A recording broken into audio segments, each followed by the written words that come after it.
truth is, you're as dumb as they come.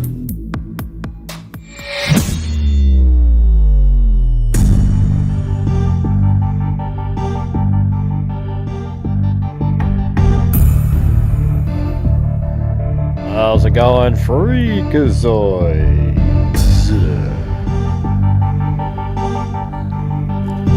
Hello, PK, Sew It Up, Allie K, Lynn, Michelle H, Lisa Valenzuela, etc.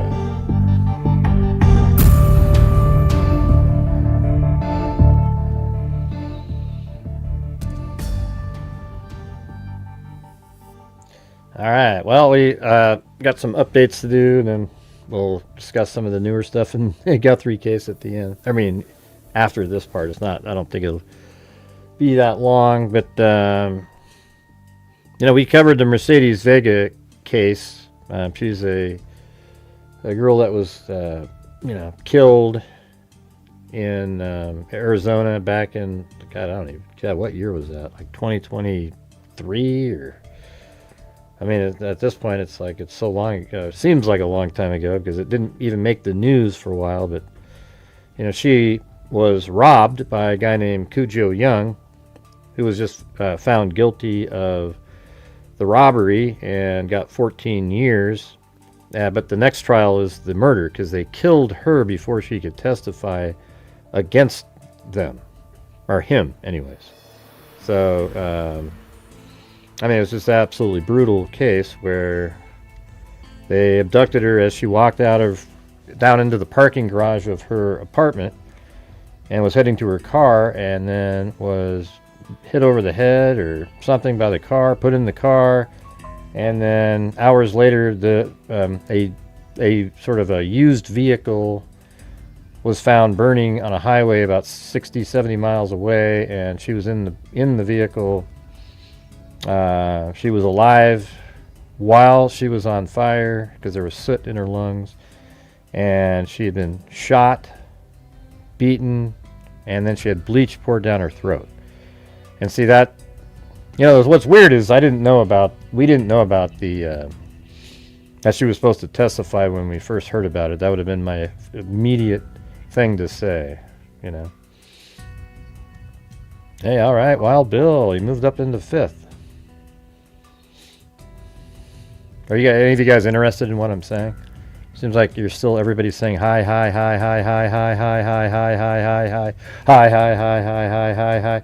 But what we're trying to do is, show some respect for this other case right here. All right, so we've got, I've got her impact statement when she, Erika Pillsbury, her mother, had the impact statements, and then apparently, there's actually the impact statement that Mercedes Vega had written that she was going to use at trial, but then was killed. I mean, it's absolutely ridiculous. He killed her and still got convicted. What do you mean? Yeah, of course. He got convicted of the robbery, and now the trial for the murder is coming up here maybe next year sometime. All right?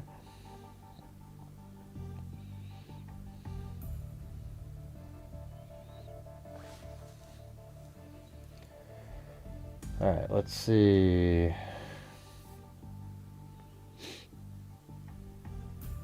So here's the... that's not it. Where did I put that?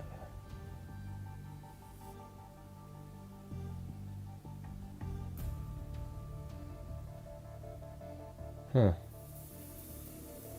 Where did I put that? Oh man, that sucks. Oh, maybe it's in a folder. Oh, there it is. Yeah.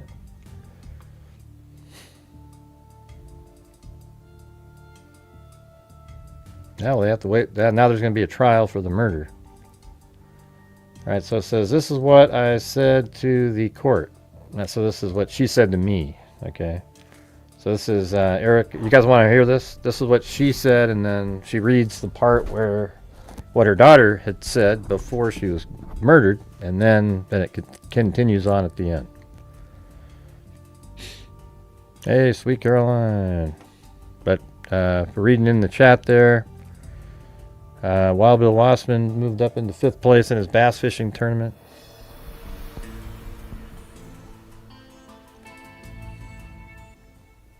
All right, so while I'm reading, if you guys could help support the channel, that would be great. We're still trying to finish the month strong.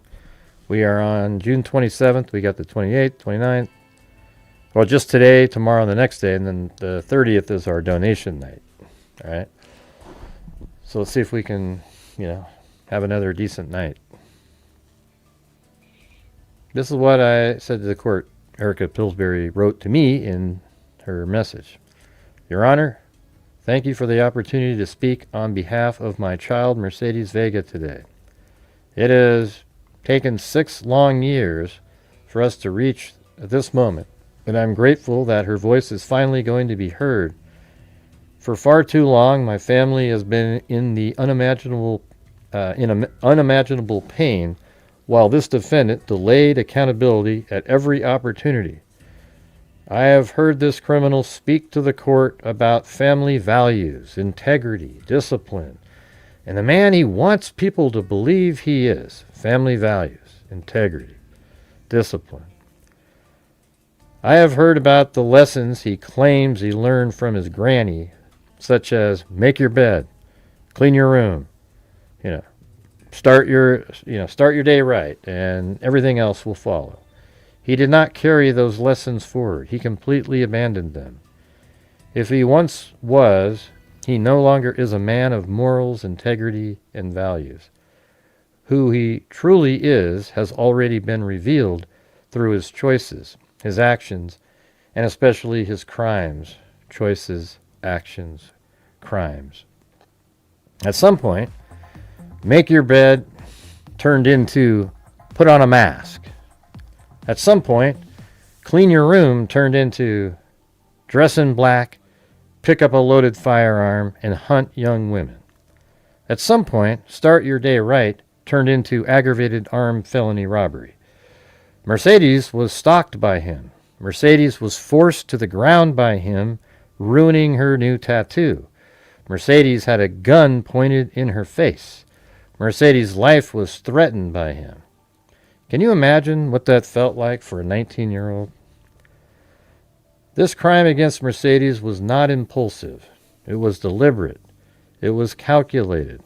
It was practiced. And it was repeated.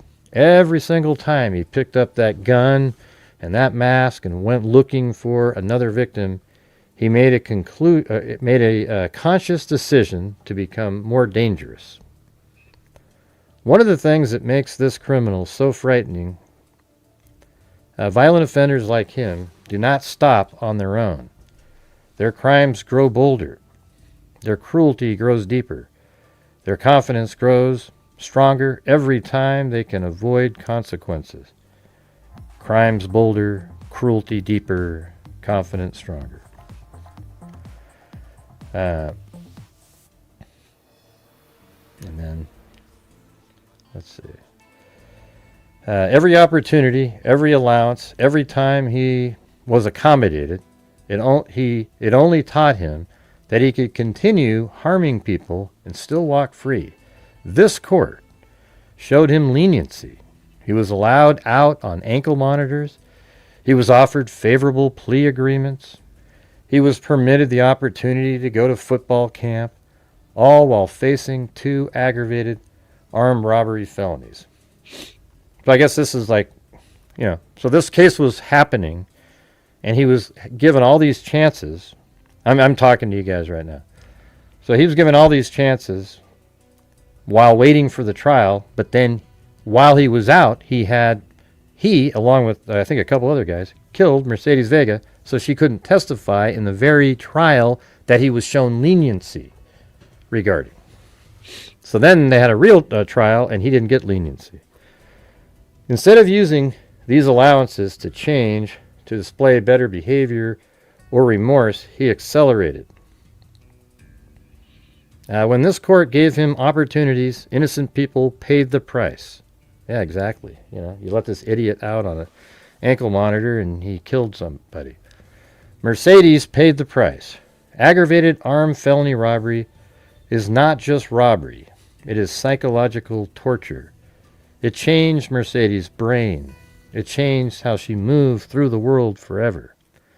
When Cujoe forced Mercedes to the ground with a gun pointed at her face and threatening her life, he was not simply stealing the money my daughter was saving to build her future.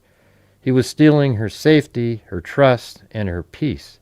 He stole her ability to move through this world without fear. Mercedes' sense of safety shattered. She had to learn to live with grief and fear. Mercedes spent her final 3 years reliving those terrifying moments. She jumped at sounds. She would check over her shoulders. She would panic in parking lots. She feared strangers. At times she feared being alone. She replayed that moment. She believed she was about to die repeatedly in her head. I would watch her drop to her knees in fear. Loud sounds startled her, so much so she eventually sought a psychologist. His crime affected her deeply. The defendant walked away from these crimes, but Mercedes and Reese, they never truly got to. That level of violence leaves permanent scars. There was another victim, Reese. And both young women learned that the world was no longer safe. What's even more disturbing is the coldness behind his crimes. His willingness to look directly into the eyes of Mercedes while holding the power of her life and death in his hands and still choosing fear, domination, humiliation, and cruelty. It's disgusting. It's pure evil. Mercedes understood exactly how dangerous he was. She knew he was someone capable of profound harm.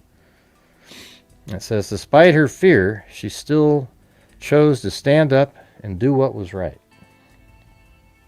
She was willing to come into this courtroom and address the court herself because she wanted to protect other people from him.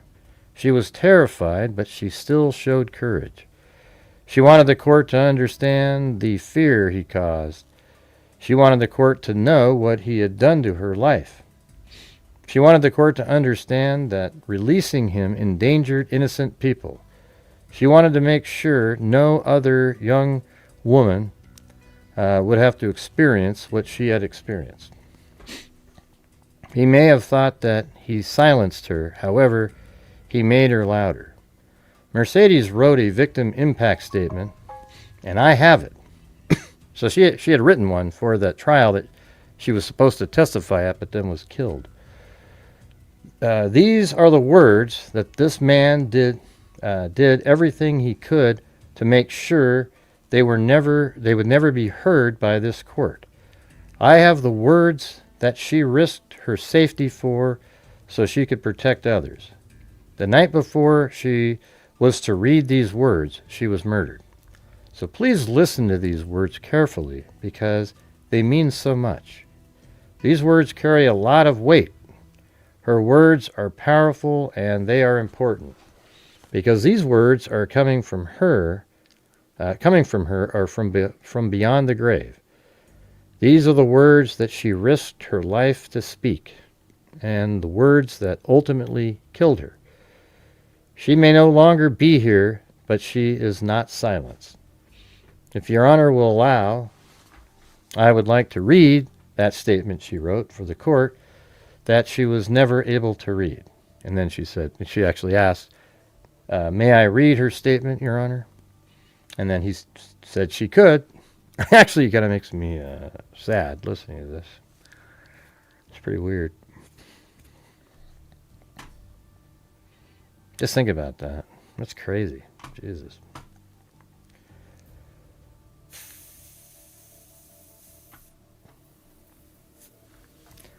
Let's see. With great reasoning, I have chosen to make a statement to the court in regards to the prosecution of Cujoe Young and whether or not I believe the defendant should be tracked via ankle monitor. I firmly believe the defendant should indeed be monitored 24/7 and receive maximum sentencing. I say this not only for my safety, but the safety of others, including my friends and coworkers that he has already targeted. I definitely believe the defendant is capable of repeating this crime, as he already has. And I'm sure me and Reese Pettiford were not his first or last victims. We've all found him on many of the girls' social media that I work with, many of which are close friends. He was able to stalk and follow us before, and by taking away this monitor and surveillance, we are giving him the opportunity to do it again. It is my biggest fear that the court gives him this opportunity. Wow, isn't that weird? Man, she almost predicted what he was going to do to her. I have suffered in many ways from this incident. In addition to the things physically taken from me and having to break my lease and move, I also endured more than I could handle mentally. I couldn't step foot in my own home again.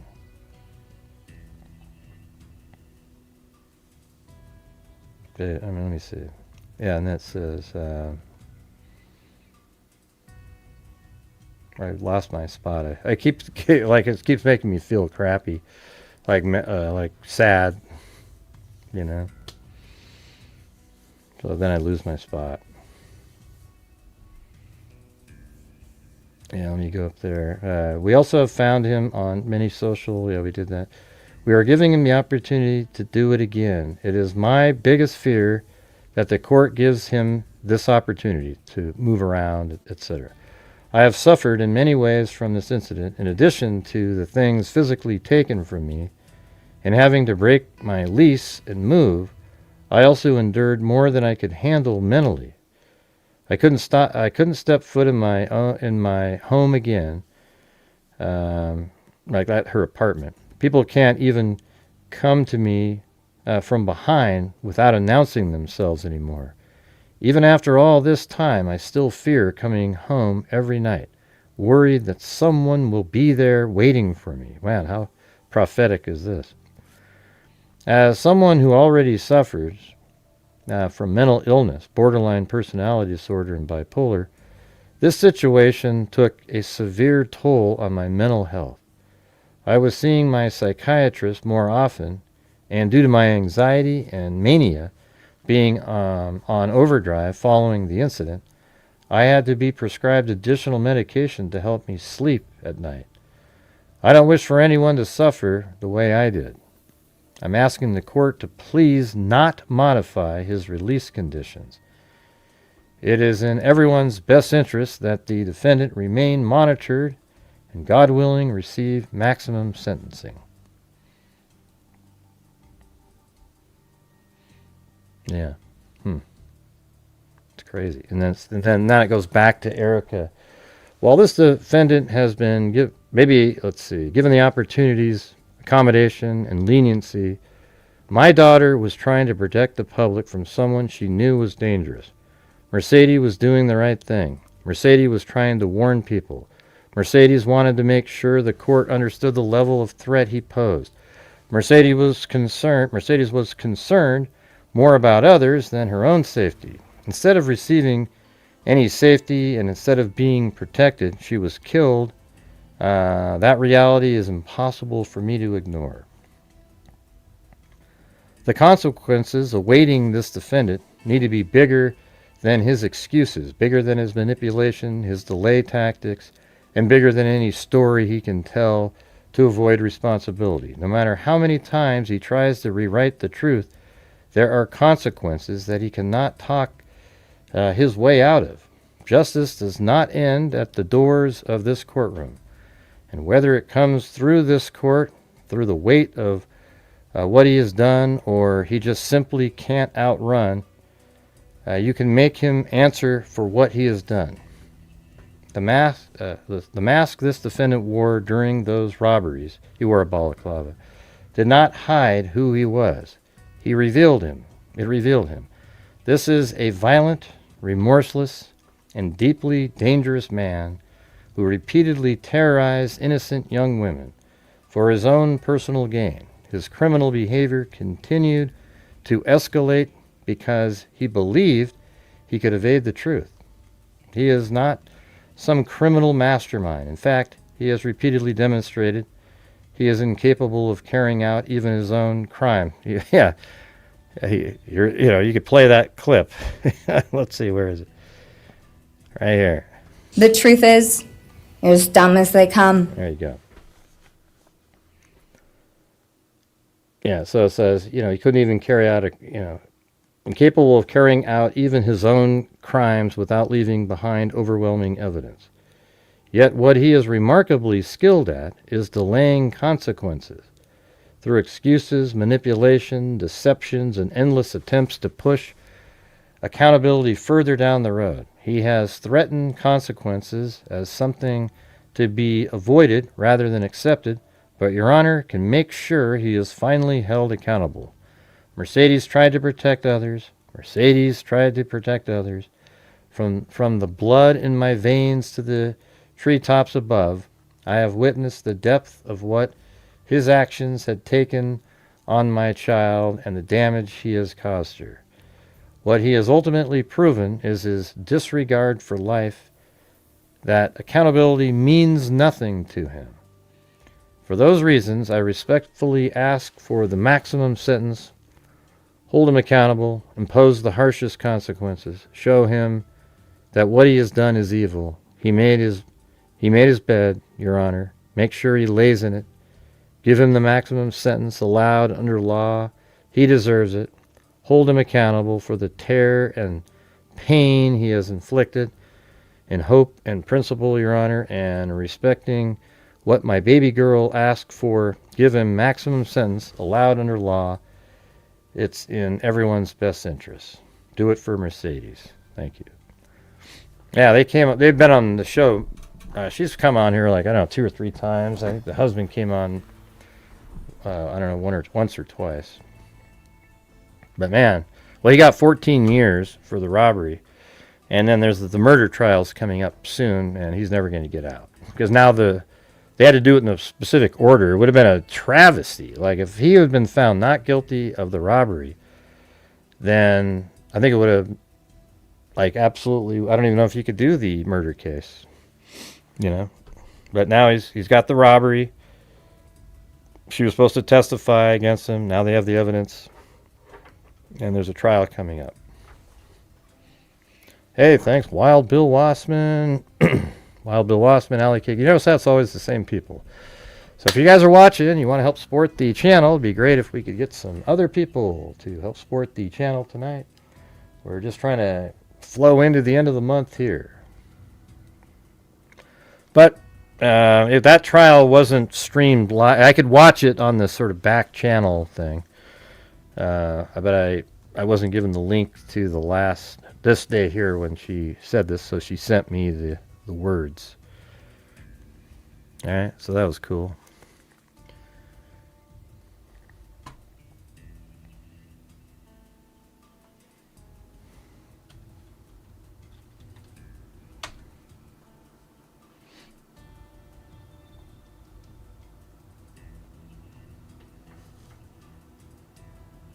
Yeah, it made me sad for a moment there.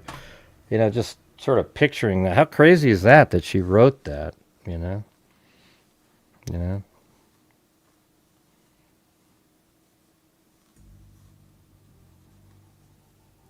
Weird.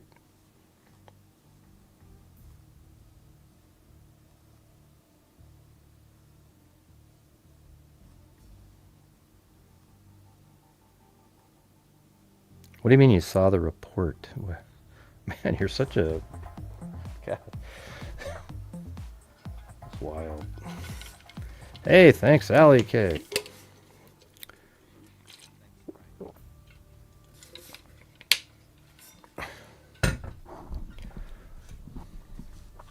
Was very young, too. Yeah, he was pretty young.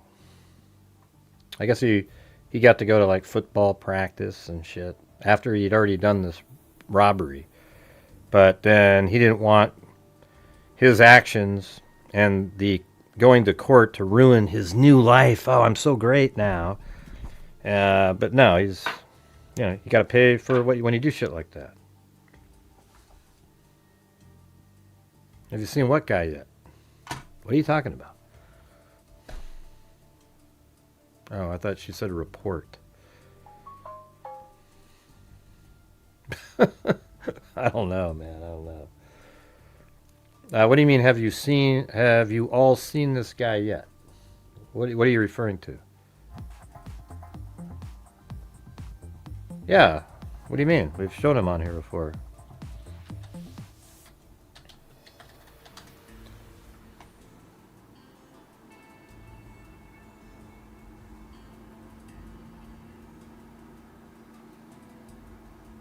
Yeah, we've shown him on the show before. It's this guy right here.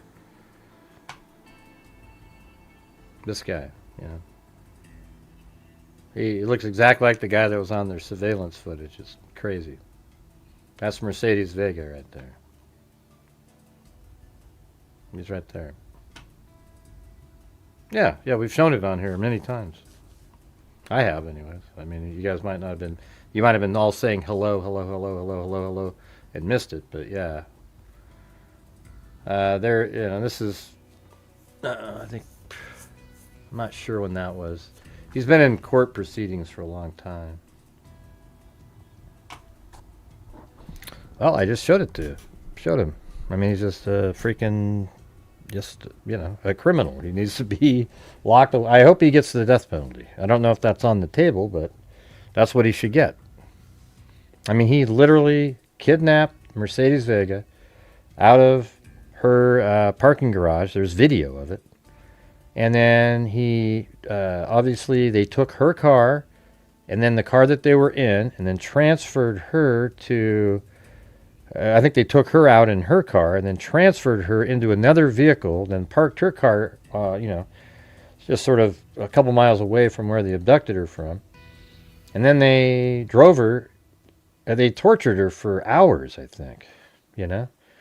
I mean, because there was this, it's crazy, she was still alive when the car was set on fire, and it was way later in the evening compared to when she was abducted, so there was like a 2-hour window in there where she was still alive somewhere. But we don't really know what they did. You know? Except she was beaten, burned, bleach poured down her throat, shot. I mean, I don't know what else. There's like almost nothing more you can do. It's crazy. Sick. Hey, thanks, 6 Kids UK. Is 7 on the way? All right. Anyways, so that is, well, when the trial happens, eventually when it happens, that one I think is streaming. We'll do that one. Okay? We got to do that one. The guys, definitely need to see it. All right. Then there's, this one's somewhat short here, but, this, there was a cold case solved, but there is zero reference in newspapers.com. So all we have is this. Detectives with the San Diego Police Department Cold Case Unit have arrested a suspect on June 16, 2026 in connection with the 1999 murder of Diane Ayers in Balboa Park. So if you go to, that's in Southern California. It's, I think it's pretty close to the border, actually. Yeah, it's like way down here.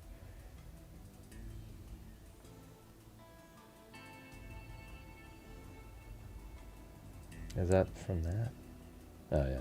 So here's Balboa Park. There's a golf course here, etc. And it said that over the years, cold case investigators re-examined forensic evidence collected during the original investigation. Those efforts ultimately led to the identification of the suspect, Christopher Creek. The San Diego Police Department worked closely with the FBI and the San Diego County District Attorney's Office throughout the investigation. Creek, 52, so it's interesting, the guy's 52, and this happened in 99, so you subtract, I mean, it's 27. He's 25 years old, I guess. So anyways, Creek 52 was found at Dodge State Prison. So he was in prison. So DNA led to him. He was found in prison serving a sentence for an unrelated offense. Well, of course it was unrelated. Why do you have to tell us that? It's like, of course it's unrelated. You just found out that he did this one. On June 16, 2026, he was arrested on a San Diego homicide warrant by the Lawrence County Sheriff's Department and transferred into the Lawrence County Jail. On June 23, 2026, Creek was extradited to San Diego and booked into Central Jail. San Diego police homicide detectives have identified the female found. I guess they identified her. I'm not sure exactly when was the original. Well, they identified her. The female was discovered nude in a remote section of the Golf Course Drive. She had been strangled and apparently dumped at this location. The female is Diane Marie Ayers. She was 23 at the time, so he was 24 or 25. And Miss Ayers resided with her mother at, I guess we could throw that in there. Is that an address that's right here? Oh, wow, she just lived right there. Man, right next to the park. It's crazy.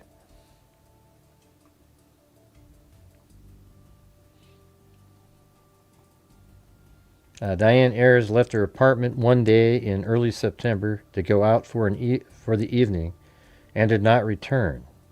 And this was what this article had prior to this update they just did. See, it's right there. I guess we can read the whole. Let's see what the press release says. I mean, it likely just says exactly what they just said.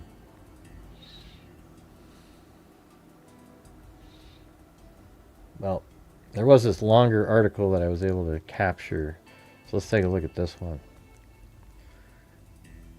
It's pretty wild. A man has been arrested nearly 3 decades after golfers discovered a woman's body dumped in a remote area of a California park, police say. Christopher Lynn Creek, 52, was arrested Tuesday, June 16th, on a homicide warrant in connection with the 1999 slaying of Diane Ayers in Balboa Park, the San Diego Police Department said in a June 25th news release. Creek was charged with first-degree murder and faces 25 years to life in prison if convicted, according to a criminal complaint obtained by USA Today. That'd be interesting to be able to read that.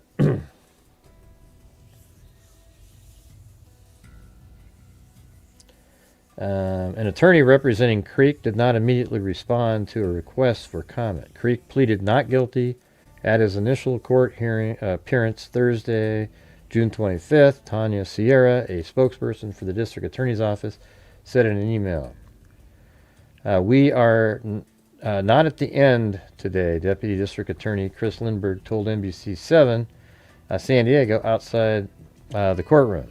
"This is merely the start. It's been almost 30 years that the family has waited for justice, but we will continue to work in the courts to make sure she's held accountable." Ayers' 78-year-old mother told CBS 8 News that it's nice that it's finally been solved, but it makes you wonder sometimes why it takes so long. Carol Ayers told the outlet.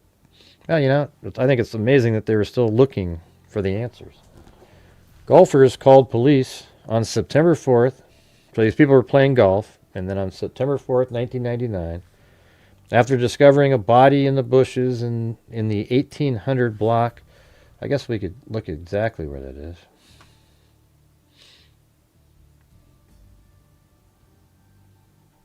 I think the people that do this did it again. That's the thing.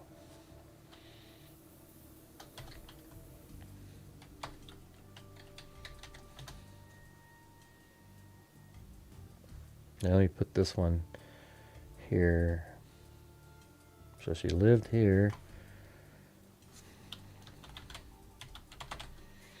And then it was, what was it, the 1800 block. 1800 golf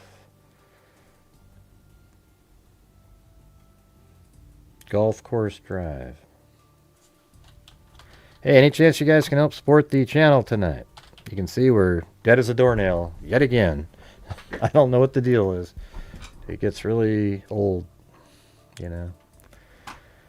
All right, so it's over here is where she was found.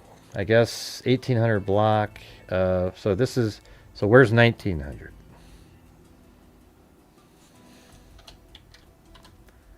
Okay, so that means she was found in between here and right over here. So, you know, we could just say, you know, her body was found somewhere over here. You know, who knows? But that's in between. That's in the 1800 block.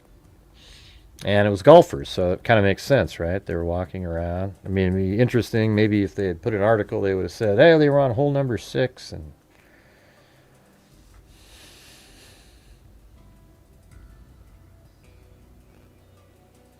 identified as Diane Ayers, 23-year-old. And then it says, over the years, now where were we at here? We were at the 1800 block. Okay, 1800 block of Golf Course Drive, and contacted police. So these golfers saw her and then contacted police.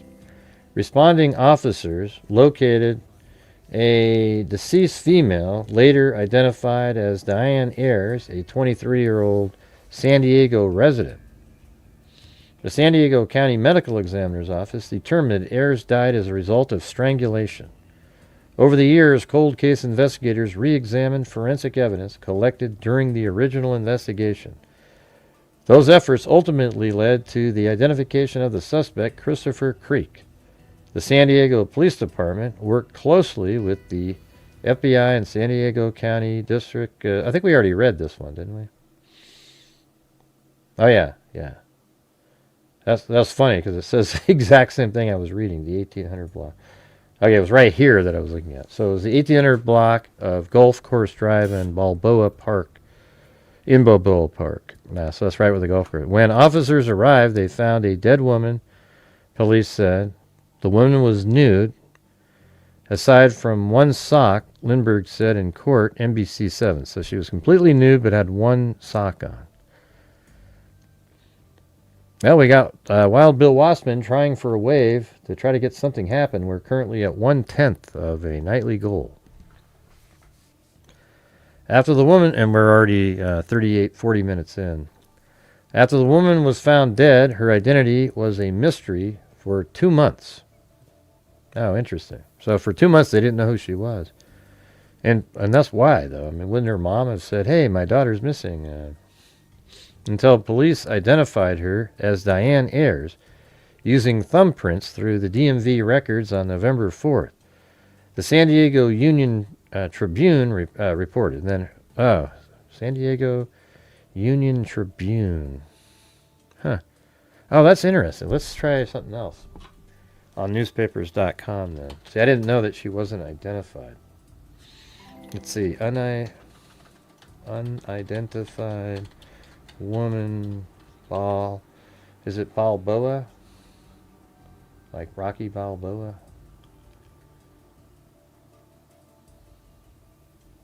Yeah, Balboa Park.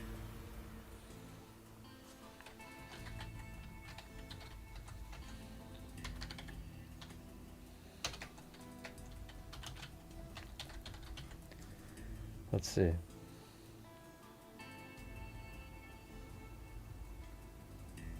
Yeah, I don't know. Yeah, because then they would have, after they identified her, they would have said something.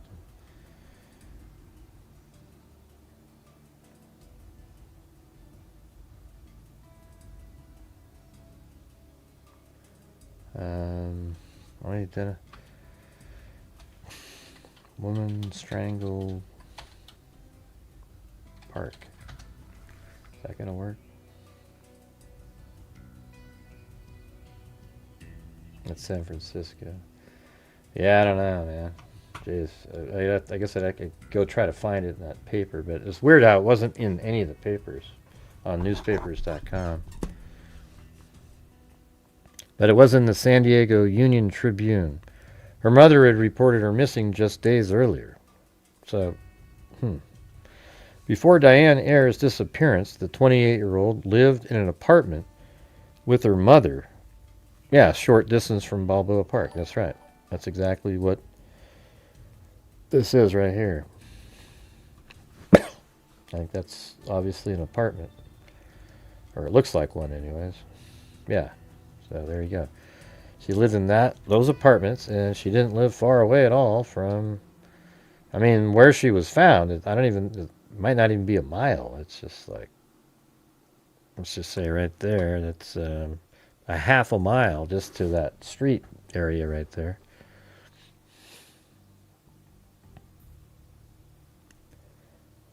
I keep going back to that one. All right, so the San Diego County Medical Examiner's Office later determined that Diane Ayers died from strangulation.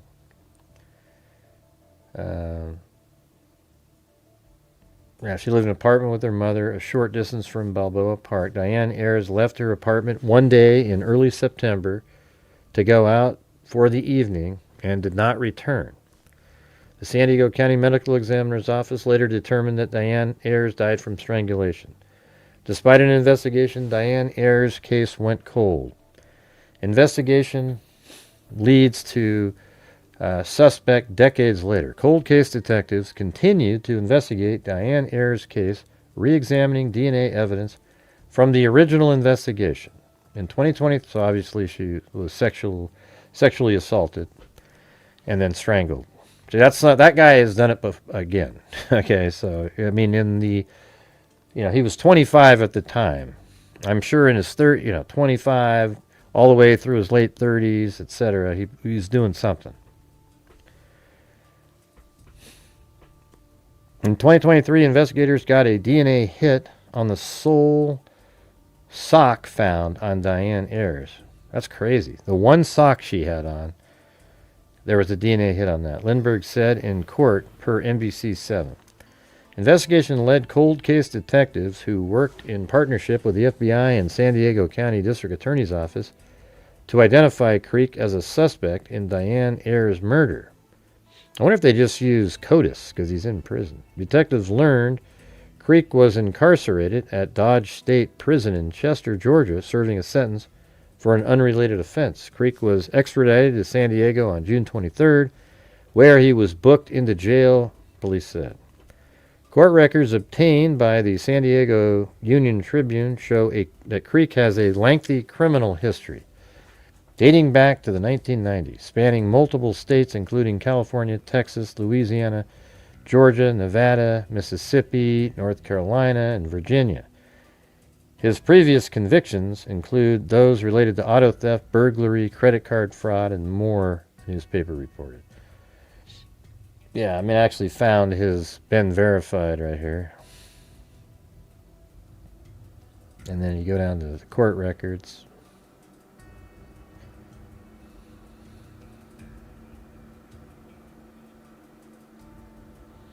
And when it pops up, he's got 40 in here.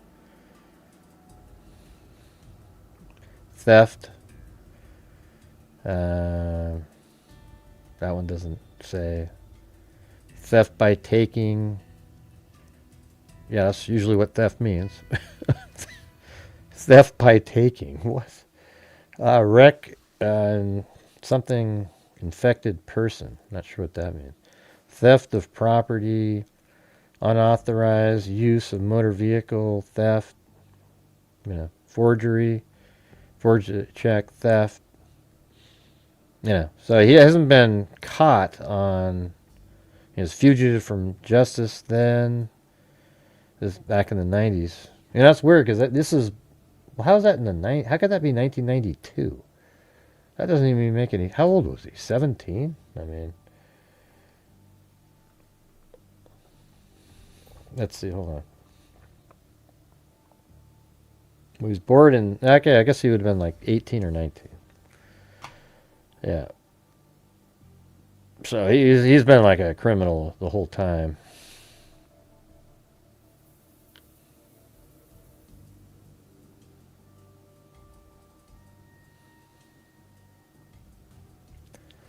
Let's see. When Creek was interviewed by detectives in Georgia, he said he had never visited San Diego. And yeah, I mean, his address is in California or northern, like up in San Francisco area. But, you know, I mean, it doesn't mean he wasn't down there. Detectives pressed him, saying his DNA had been found on Diane Ayers' body, to which he responded, I mean, if you got DNA, but it's whatever happened, according to the newspaper. Creek is being held without bail and is scheduled to appear in court for a readiness conference on July 6th and has a preliminary hearing scheduled for July 9th. It says anyone with information about the incident is asked to call police. Man, I think if you recognize him, and he's probably tried, or at least tried to do the same thing somewhere else. So there you go. That was a cold case solved. We never covered that one. There was no information in the newspapers or anything. But, you know, good for them. All right, I guess I'll have to try it again, you guys. You know what's weird is, like, look how there's just the same... We only have, like, 6 people commenting in here. Like, I went back and watched the video from earlier, like in February this year, and there was, like, 50 different people typing and going back and forth. We just have Allie Cake, Michelle, Wild Bill Wassman, Lisa Valenzuela, Allie Cake. It just goes, you know, the same people typing. And then that's when you really have a hard time reaching your goals because everyone else is just sort of in the background. Thank you, Kim from Rochester. Yeah, right. Yeah, it's like, see that? Lisa, Michelle, Allie Cake. I'm not even sure that the other people are even here, you know.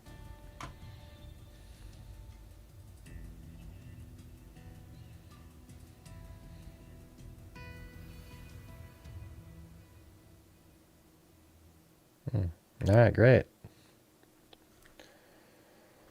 Let's see. Sounds like a good steak.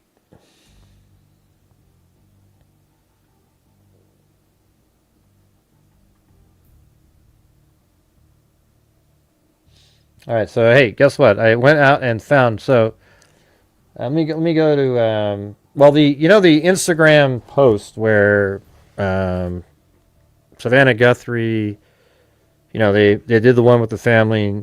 They said we understand now, that they'd like to have that for closure they need to have her returned. Do you remember that one? The one that we've been talking about. That was on the 7th, right? So the ransom note was received on the 5th, but on the 7th she put that out there. All right? Yeah, so on the 7th, then this is I was in Bandon Dunes. All right, I don't have a hat on or anything, but this is the clip. All right, I just went and found this. So this is at Bandon Dunes in my room. I played my round and then I just went and sat there. They went and played another one.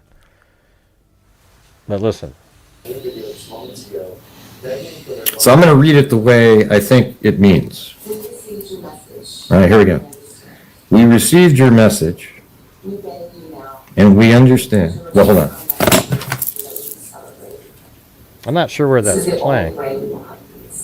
On TV or something? This is very valuable to us, and we will pay. Right. So if you read it this way, is that my phone? Let's just say, you say, we received your message and we understand what has happened.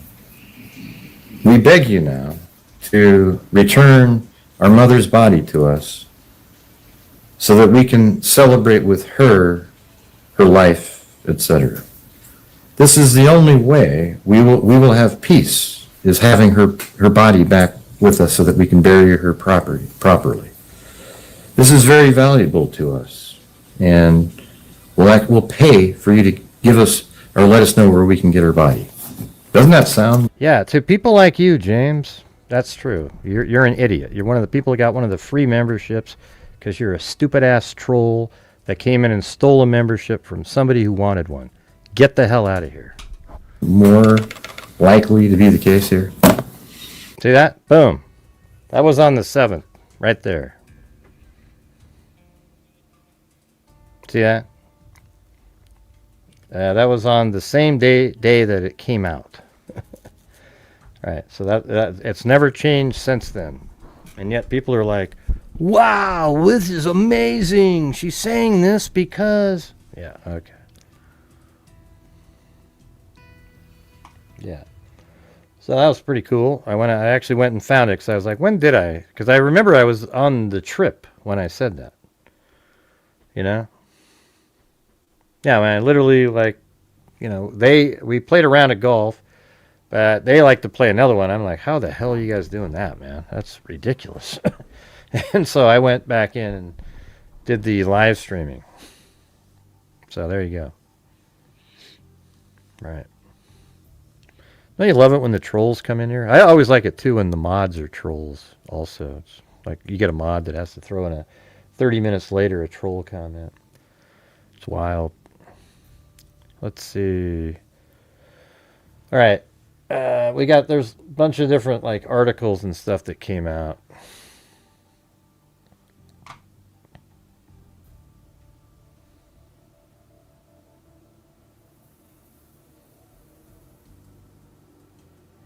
Back and check the other big channels and see if... I don't think any of them said that. Harvey may have said something, like, I didn't get to watch any of them because I was just on the road. You know?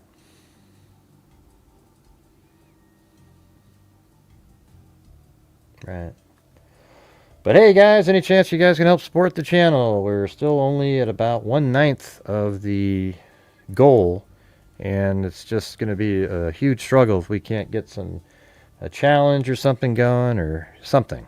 You know, it's and we're on the home stretch. We sort of had a recovery. Yesterday, we made the goal. And then, so the day before, we did well, where it made up for a day and a half of the other 15 that we didn't. And so, just kind of hoping not to lose ground coming in. So if you guys have the ability to, that would be great.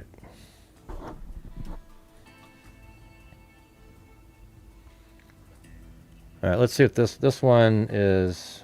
This is something, I guess, new on Nanos that came out.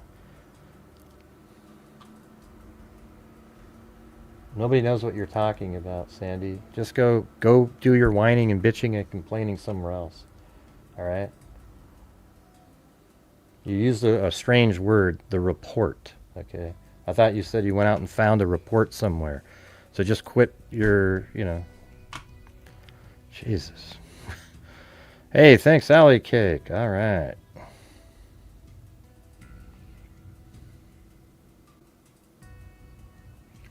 The outlet reported on Thursday, June 25th, that it had heard from a person who had previously reached out. Okay, what are they talking about? Hold on, up here. Pima County Sheriff Chris Nanos has issued a new statement responding to the new letter sent to TMZ by someone claiming to have a video. So Nanos is going to respond to this right here. Claiming to have video of the missing 84-year-old mother of Today co-host Savannah Guthrie. The outlet reported on Thursday, June 25th, that it had heard from a person who had previously reached out. This time, the writer claimed 2 people were behind Nancy's kidnapping. And then both notes, it's been verified, said "we" in them. And said a phone stored in a secure location holds footage. Both the main guy and... Man, what the hell was that? Both the main guy and Nancy taken on what the letter described as the day that was probably her last. Now, I'm not going to discuss it with you, Sandy. It's no big deal. Just move forward. All right, thanks. This time the writer claimed, there's more than one, main guy and Nancy taken on what the letter described as the day that was probably her last. Nanos, who is overseeing the investigation from day one, addressed the report on Friday during an interview on KVOI AM. So he went on a radio station.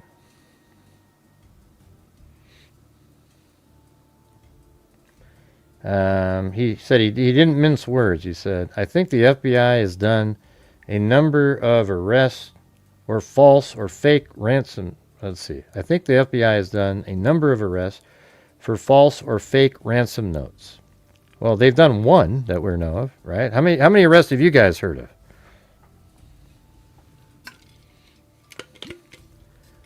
What are you doing, Cindy? What's that face that you're putting on there? I don't get it, man. You got your little hand over your face 3 times, and then you got a frown face. What does that mean when you do that? It's wild.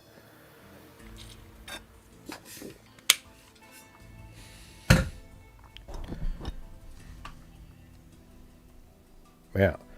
So I'm not sure what Nanos is talking about. I've only heard of one arrest made. He said, as quoted by Newsweek, it's a shame that happened, but I think we're looking at another one of those today. So that's what he's saying about this. Oh, yeah. I think it's very likely that the ones that TMZ keeps getting are not related somehow. But I think the first 2 are, On to what? I haven't heard of any other. There's just the one guy, and then he pled guilty, then he took away his pleading guilty.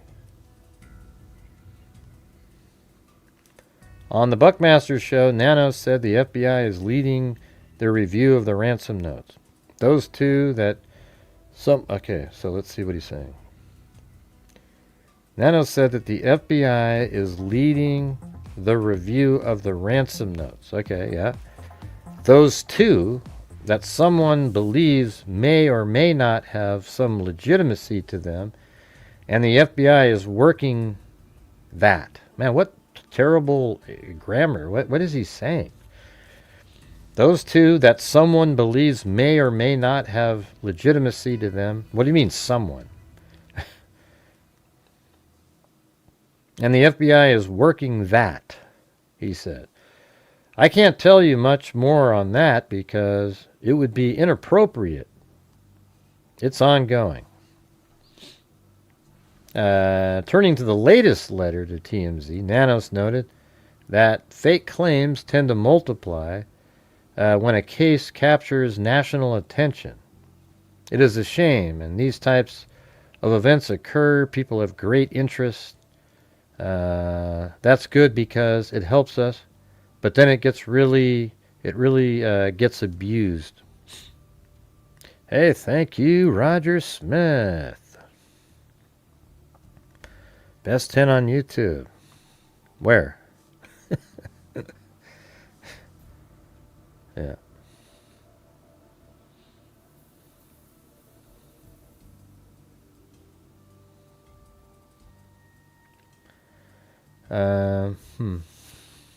So, yeah, I mean, I think a lot of people don't think the ones that TMZ keeps getting are legit. That guy, why wouldn't that person just get a hold of law enforcement or something and get the protection against those other people and give them the truth and get $1 million and retire? Turning to the latest letter to TMZ, Nanos noted that fake claims tend to multiply when a case captures national attention. It's a shame that these types of events occur because people have great interest. But why? But the FBI is actually, Harvey says the FBI keeps trying to communicate with his IT department about those ransom letters. I mean, that's sort of interesting, isn't it?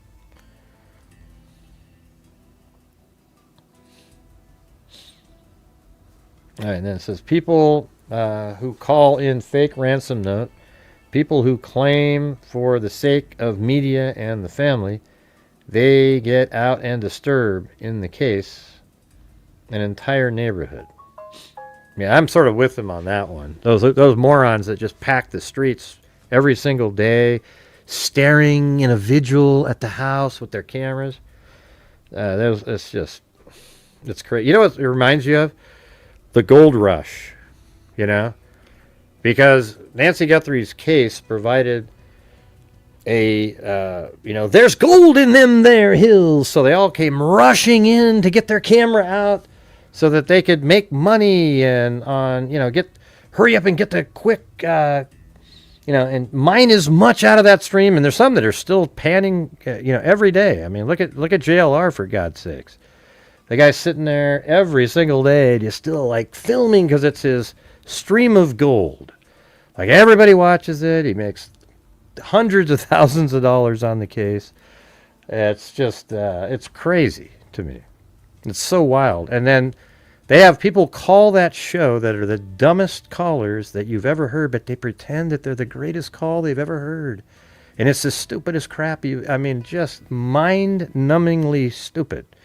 And then you see the people in the comments going, wow, this is awesome. Woo, this is so interesting.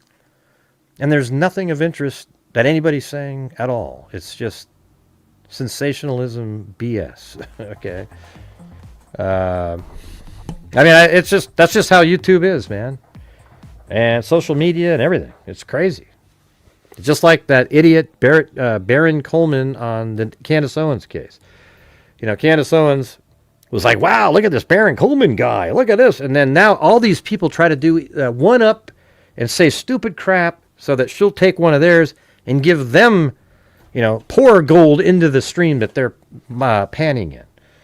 This Baron Coleman guy that's doing the Charlie Kirk shit, he is a moron.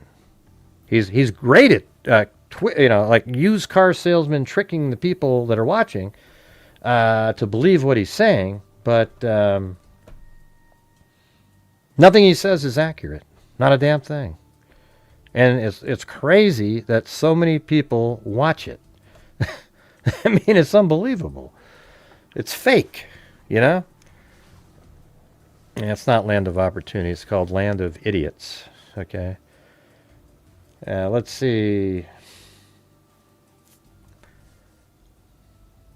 Yeah, I mean, if you want to call a Land of Opportunity people out there just selling garbage to people, then forget it.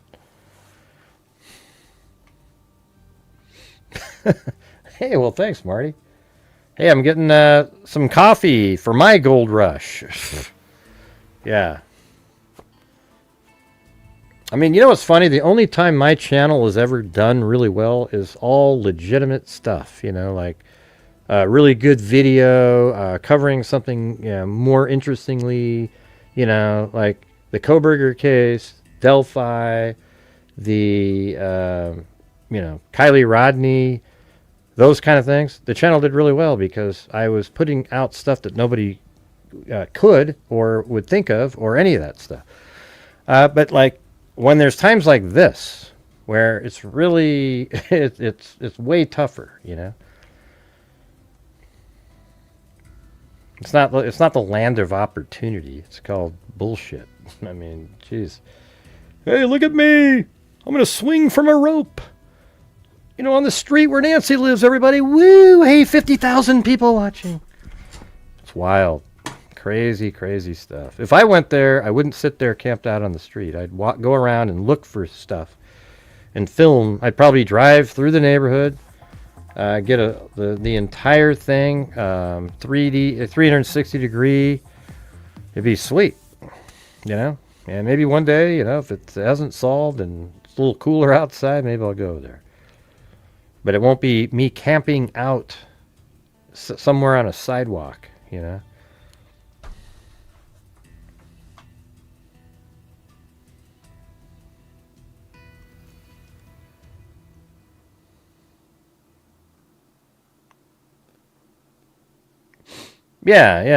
I mean, you can become a journalist if that's what you're doing, and you don't, and you didn't go to college for it. But I mean, it's just about learning. Like some people are computer scientists or computer experts and never went to college for it. They taught themselves. But you can be an independent journalist, but that's not what these people are. Just standing there,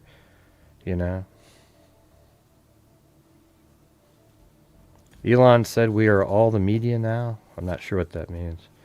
Oh, you mean how everybody has a camera on them? That has nothing to do with what I was just talking about, though, Cindy. Yeah. Anyways, pointing to the recent arrest, YouTuber... okay, yeah. People who call in fake ransom notes. People... let me see if you guys agree with Nanos here. Listen to this. People who call in fake ransom notes. People who claim for the sake of media and the family, they get out and disturb, in this case, an entire neighborhood. Pointing to the recent arrests of YouTubers in Nancy's neighborhood, the sheriff said he has to weigh the press's right against residents' rights. I have to balance their need to be able to report a very significant event, but we also have to balance that right with the right of others, and once your right, whatever that right is, oversteps the bounds of somebody else and their rights to exist or to live peacefully, then we have to take some action. Yeah, I totally agree with that. I think they absolutely just sit there in that neighborhood for, I mean, it was like, I mean, look at this. I mean, look at this crap right here. So this is the house right there. Now watch this. I'll just change there's one new date. It's right there. Look at this. Are you kidding me? You think that's fair to the people who live there, pay taxes, to have these morons parked like all around, blocking your street? It's incredible. Are you kidding me? I mean, I could see, there's a few people walking around, but like everybody showed up because it's like the modern gold rush. They all came running in to get their pan in the water. As soon as they turn that camera on, yay! It's wild. Crazy times. I mean, look at this. Let's see. 1, 2, 3, 4, 5, 6, 7, 8, 9, probably 10, 11, 12, 13, 14, 15, 16, 17, 18, 19, 20, 21, 22, 23, and then 24, 25, 26, 27, 28, 29, 30, 31, 32, 33, 34, 35, 36, 37 cars parked right there. And then multiple tents, 1, 2, 3, 4. And that's probably a slow day. This is early on. See, this one here was from, what was it? February 14th, right? So it got even more busy after that. You guys okay with that? Yeah. I mean, what do you get out of it? Like what is there?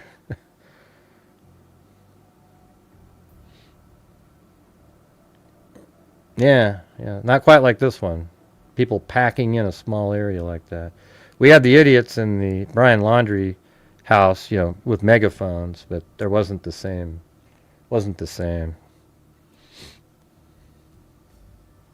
I don't know. They were just sitting there.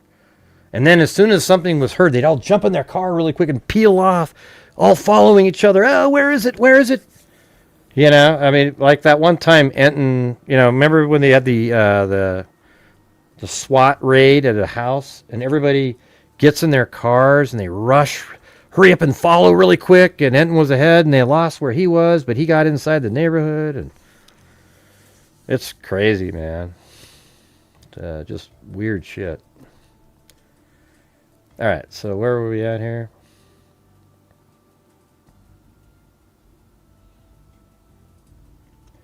His comments land just days after fresh details surfaced about an earlier ransom notes sent to the media outlets in the weeks after Nancy vanished from her home near Tucson. The first reportedly demanded $1 million in Bitcoin for her safe return, while the second claimed Nancy had died, according to NBC News.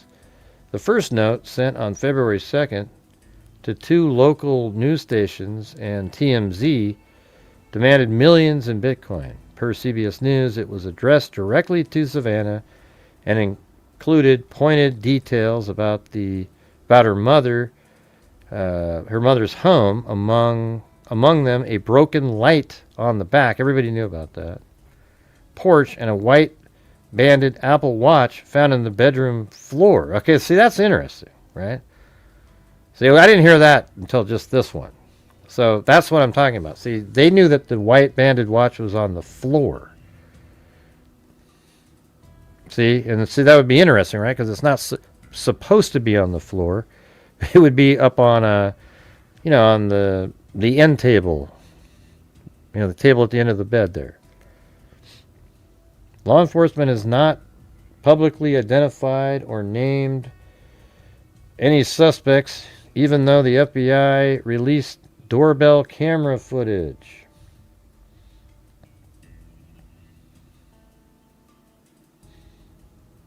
Thanks for the coffee, Marty.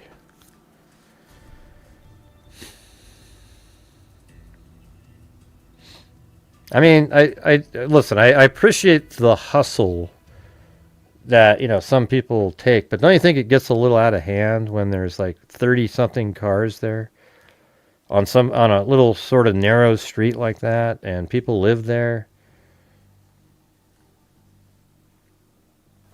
Just a little bit. But I appreciate the hustle that people do when they show up. But I think then it gets sort of like, what do you call it?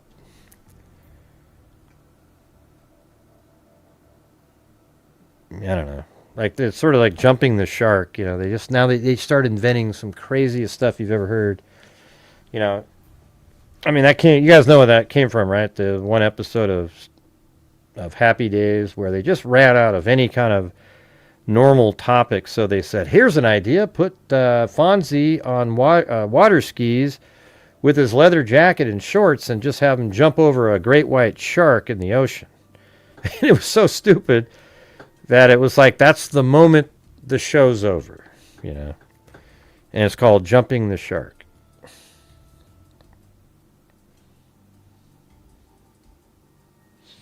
Mm-hmm. No, I don't. Why do you hate to trash it, Cindy?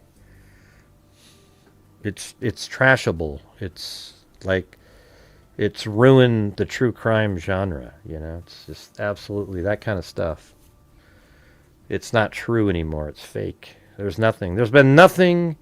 None of those live streamers have produced anything of value in this case. Have you noticed that? Name something. Yeah, tell me one thing that one of the live streamers found or produced that have been just that were sitting there staring at the home over and over and over again, that produced anything of value in the case. And I'll even say any new information that is now part of the record that we discuss that any of them found. I'll wait. It's just not happening. Okay? Yeah, he's a media person. He's not a live streamer. You see, you don't even understand what I asked, Cindy. Jesus. Yeah, I mean, but Enton's not a live streamer. He's a freaking, he works for, News Nation, and then he has a YouTube channel. He's out there as a reporter. He gets producers, etc. He's a freaking, I'm talking about, Joe YouTuber that's standing there. Just give me one thing,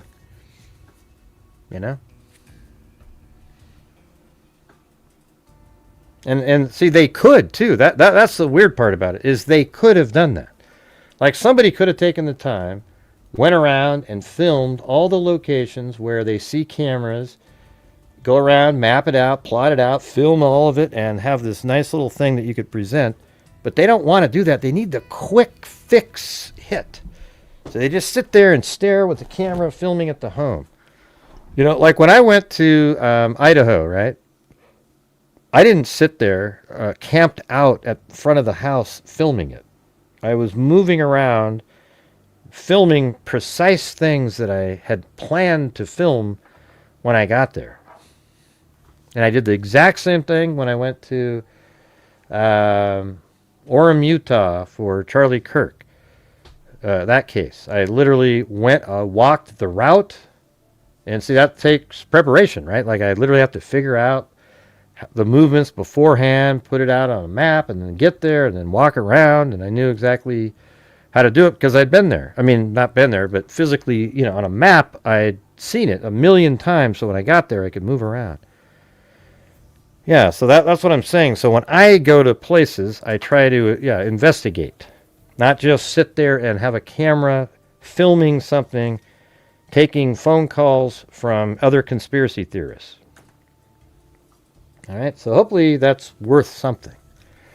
But hey, guys, we're getting crushed again in here. So if you guys have the ability to help support the channel, I'd appreciate it. We are currently only at 1/6 of the nightly goal. And we're just, did I do something different on tonight's show? That's the part that's like hard, when you're still just doing the shows and one night's so dramatically different than the next for no apparent reason. It's weird stuff.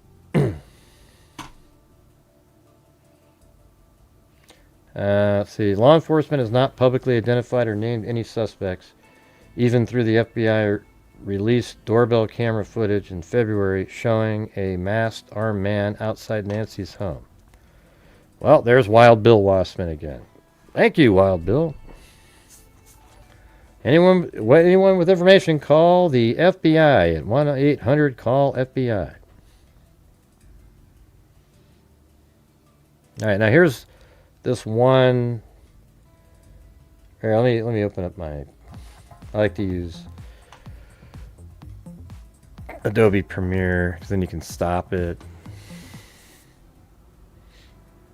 Hey, thanks, Roger Smith. It was supposed to say best channel on YouTube. No, I'm top 10, man. How did top 10 get put in?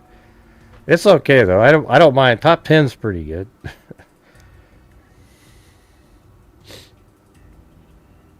I mean, top 10 on YouTube. Hell, that's high. That's way up there.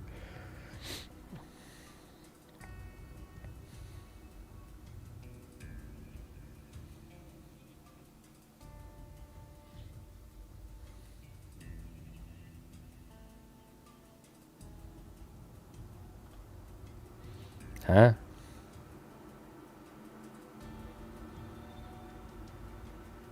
I don't see anything.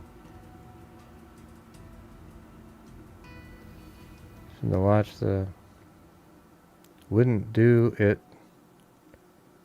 tomato scare. What are you talking about? I don't know what Chicken Wing's saying. So what comment are you agreeing with, Cindy? There isn't anything up there. Oh, way up there. Risk their life out there. Who risked their life? I saw a video of some storm chase. Yeah, I mean those guys are different. That's what their gig is. Yeah, the storm chasers. Yeah, that's a totally different deal. Just sitting there staring at the screen. I mean, at a house with a camera. Just because you're right there for clicks and views, that's different. I mean, these guys are running around chasing tornadoes. I mean, I guess you could say it's... And he tried to do that too. You remember that? God. Yeah, anything for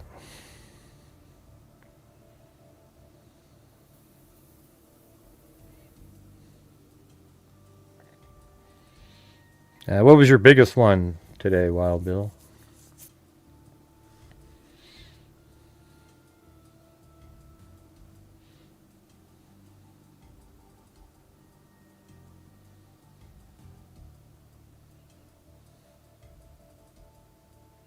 What are you talking about, Chicken Wing? You just keep having this weird conversation that it's hard to even follow it. Who are you referring to? Right. Yeah. Well, that's what these people are. So when we say that, I bet that's about the size of that one. Right around in that size, the one that I screwed up. And then today I actually tried to get everything set up so that wouldn't happen again. But you know what? That's when you'll never get it again. Yeah, but I hope you get like 5 of those tomorrow, and then you'll win the sucker. Oh, Princess Diane. Okay, I missed that way up there. I can't find it.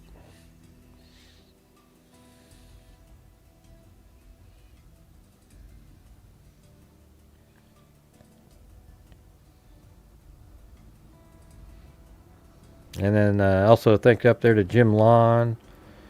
It's called Bullshit in the title of the manifesto. Okay. So this is today. Harvey was on with that Mercanish or whatever the hell his name is. I don't really like this guy. Mercanish. Never really liked this guy.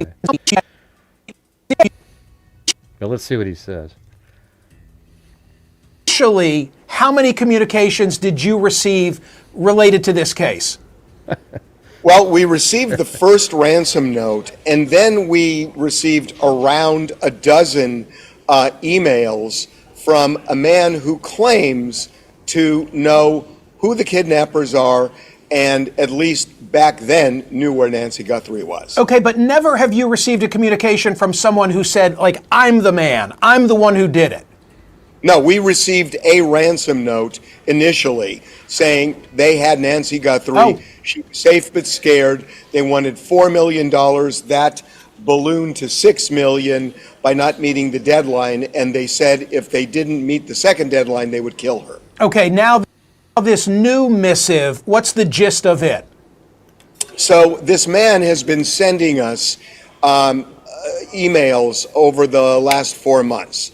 He stopped a couple of months ago because he wanted a Bitcoin in return for telling the FBI who the kidnappers were. He said he knew them and where Nancy Guthrie was. So we hadn't heard from him for a while. When the story came out this week that the second ransom note said that Nancy Guthrie had died, and it created a lot of media attention, today he sent us another note.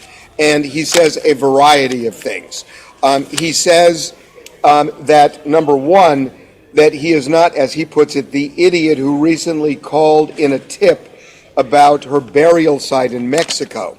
Now, what's interesting about that is there was a report about somebody saying we know where she's buried in Mexico. But he goes on to say only 2 are directly involved, and I doubt they would be the ones calling to snitch on themselves. So he is saying that there are 2 kidnappers, and he had told us. I mean, it's sort of interesting that the guy put a little aside in there like that. You know, like an aside of a logic. You know, there's only 2 involved, and I'm sure they're not going to call in on themselves.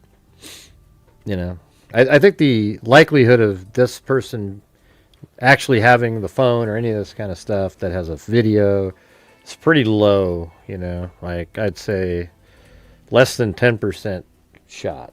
I mean, it just, you know, I hope it's real, don't you guys? I mean, if it is, it'll make the story, you know, the craziest movie you've ever seen.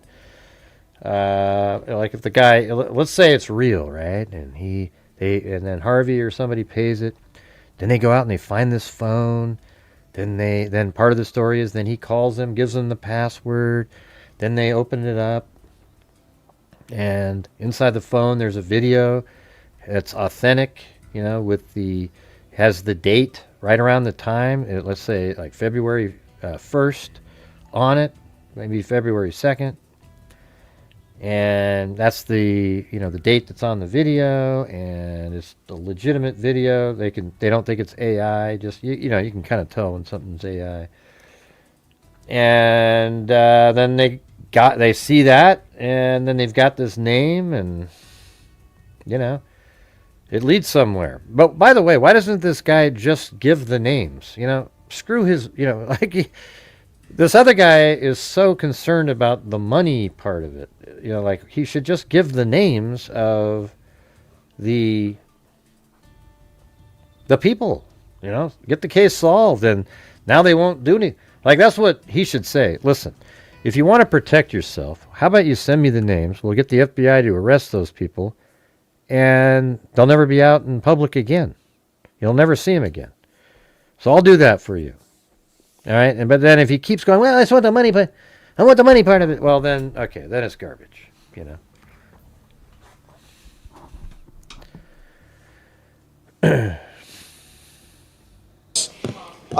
In previous emails that there were multiple kidnappers, there was a main person and at least one other. Now he's saying there are two.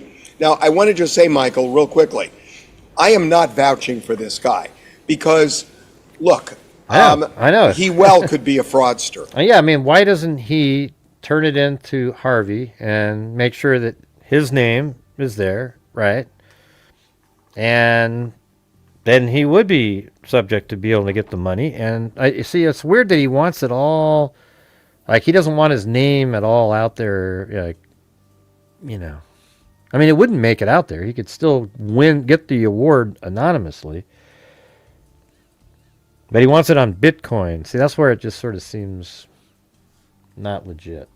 But I know the FBI, because we're in touch with them, that they have been trying to figure out who this guy is. And they've been spending a lot of time on it. And they think that they're making headway. They told me that this week. So I'm trying to think on the one hand. Yeah, but don't you guys find it interesting? I mean, the FBI could just be looking at this person to try to arrest him for, you know, also impersonating, you know, just trying to manipulate the situation, or what is it called? An imposter just to get money. You know, they might be trying to get him for that, but it could be that they find him interesting enough that not only maybe they would arrest him for that reason, but he might be connected somehow. And then at that point, he wouldn't get any money for it. I mean, he would get money for it. Now, I mean, he wouldn't be arrested. So let's say they do track him down, they find him, and he's telling the truth this whole time.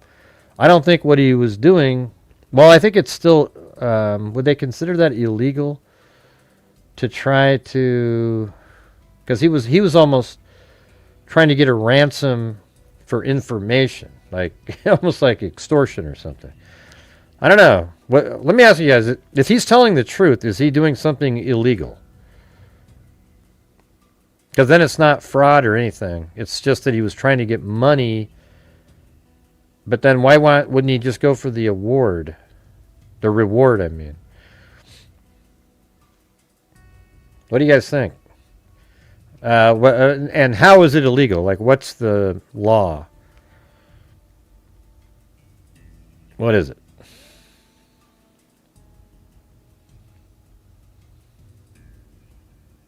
Mm-hmm. All right, you guys, we're still not even at 50% of the nightly goal. So if you're out there and you have the ability to help support the channel, I would appreciate it. They have all that stuff. They can't track him. See, here's the thing, everybody. These FBI detectives, they're not stupid people. They know how to do all this stuff. For whatever reason, the two initial ransom notes and the guy that keeps talking to Harvey, they haven't been able to track him because they know what they're doing. You know, like that's, you know, there's like a hacker level stuff going on here where they know how to avoid being able to be detected. Well, it wouldn't be false, though, Lynn, as I just said. So let me ask you something. If this guy's telling the truth, what's the law that he would be breaking? He's not hindering anything. Yeah. It's not hindering an investigation. He's going to help the investigation. He just wants to have privately get the money somewhere.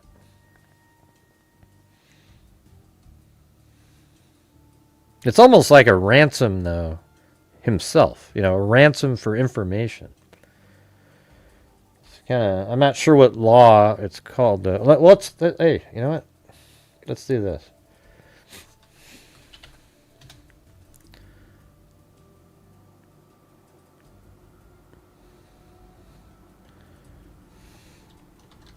I think it's going to be extortion. If someone tries to get, let's see.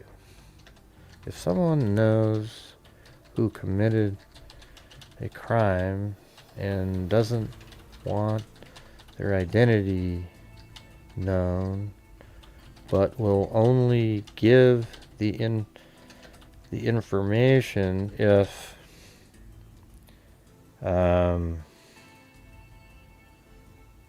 they are given a large sum of money into a Bitcoin account.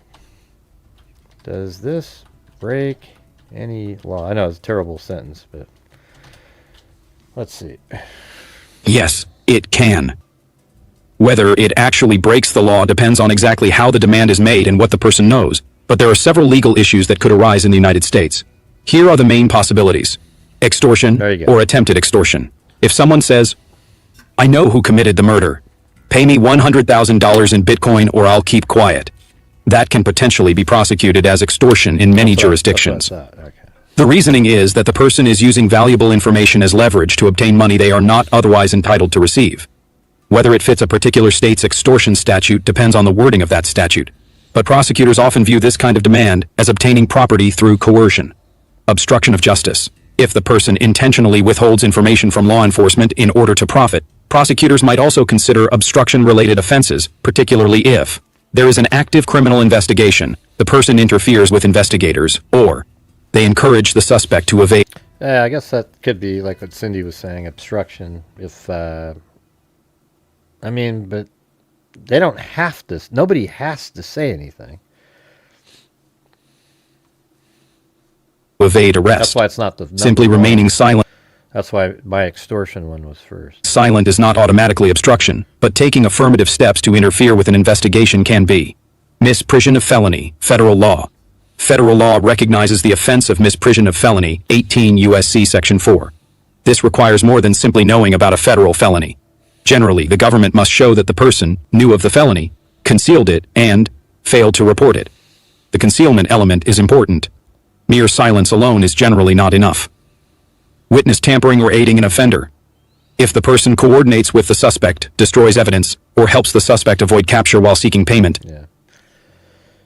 All right, well, it just keeps going on. Let's see. Bottom line, if a person actually knows who committed a serious crime and demands a large Bitcoin payment before revealing the information, there's a real possibility that prosecutors could investigate the conduct as extortion.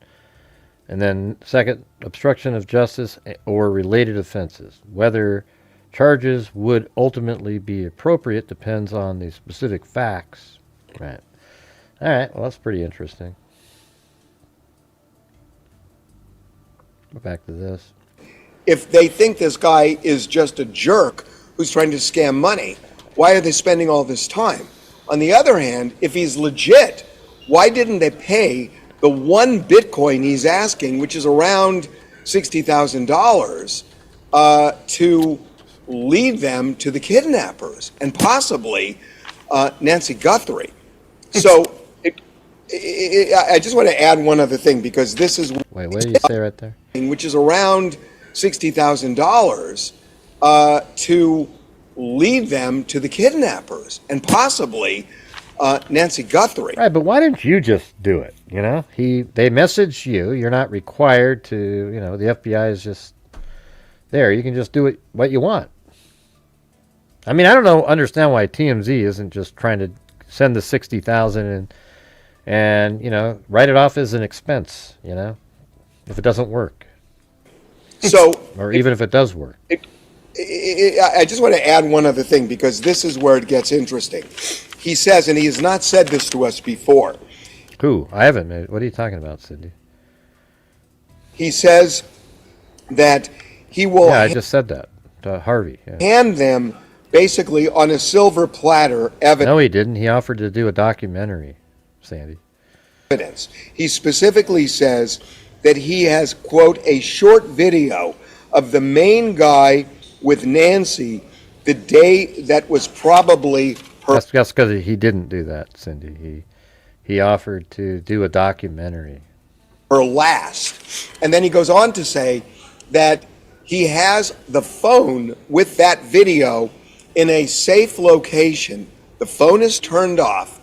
In return for the Bitcoin, he will lead them to the phone, give them the password that will then... I mean, that's just right out of a, like, you know, a movie script. Yeah, right? I mean, it's ridiculous almost. Let them. That's why it seems so fake, because it's just so. But we have had cases where the truth was stranger than fiction. You know, it was crazy. It was wild stuff, you know?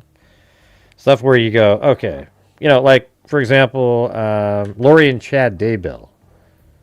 The truth in that case is so strange that if you'd written a movie script with what happened in that case, they would just throw it out. It would sound stupid. Look at the video as well as the addresses of the two people he says are the kidnappers. Harvey, it doesn't pass the smell test here in Philly. It sounds to me like extortion, because if I'm this guy and I have this information, I'm going to give it to Harvey Levin and let you be the go-between because, correct me if I'm wrong, there's a reward out there. There's a reward out there, but he seems more focused, Michael, on the Bitcoin than he does on the reward. Right. Well, yeah. See, that part doesn't make any sense. See, at least Smirkanish is getting to that main point. So if Harvey's already the middle person, why wouldn't he just use Harvey as the middle person to get the actual reward? Maybe it's a timing thing. He wants the money quick, you know.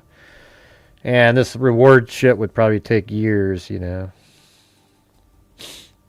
But hey, guys, I need your guys' support on the channel tonight. I hate to keep bringing it up, but we're not even at a quarter of the nightly goal. So if you have the ability to, that would be great. If you don't, oh well. He's really not mentioning the reward. He's really focused on this Bitcoin to a point where he says he is somehow close to these kidnappers, he says. And he's said this all the way along. And that he will look at the Bitcoin address, which he provided here, but he would not actually access the Bitcoin until the kidnappers were caught, because he really fears revenge by them. So, man, what's going on in here tonight? That he has the phone with that video in a safe location. The phone is turned off. In return for the Bitcoin, he will lead them to the phone, give them the password that will then let them look at the video as well as the addresses of the two people he says are the kidnappers. Harvey, it doesn't pass the smell test here in Philly. It sounds to me like extortion, because if I'm this guy and I have this information, I'm going to give it to Harvey Levin and let you be the go-between because, correct me if I'm wrong, there's a reward out there. There's a reward out there, but he seems more focused, Michael, on the Bitcoin than he does on the reward. He's really not mentioning the reward. He's really focused on this Bitcoin to a point where he says he is somehow close to these kidnappers, he says. And he's said this all the way along.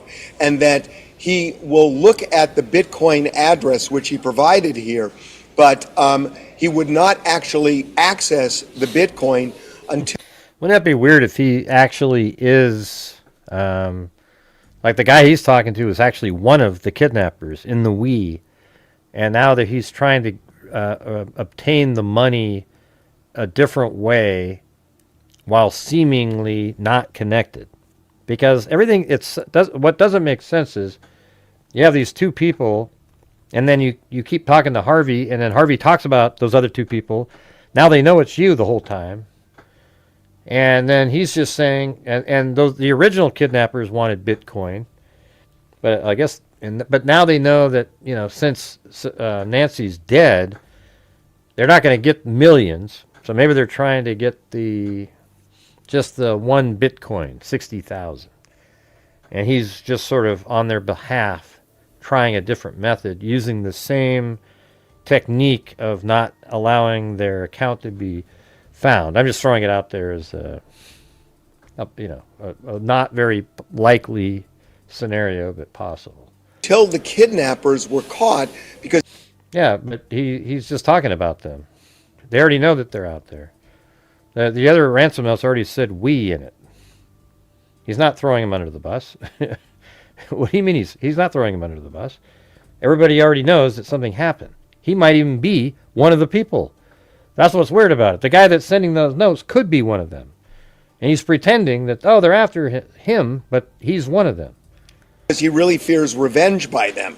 So, look, I can't tell you this is real, but frankly, I'm just confused by the reaction that authorities have gotten here, which is, if he's a fraudster, just ignore him. But they're spending time trying to figure out who this guy is. Yeah, that kind of bums me out because it makes me wonder if they've got nothing else. You anticipated a question that I wanted to ask you, which is, you're treating this as if it's the same individual that you've heard from all along. I take it the IP address, the language, something causes you to believe it's the same individual.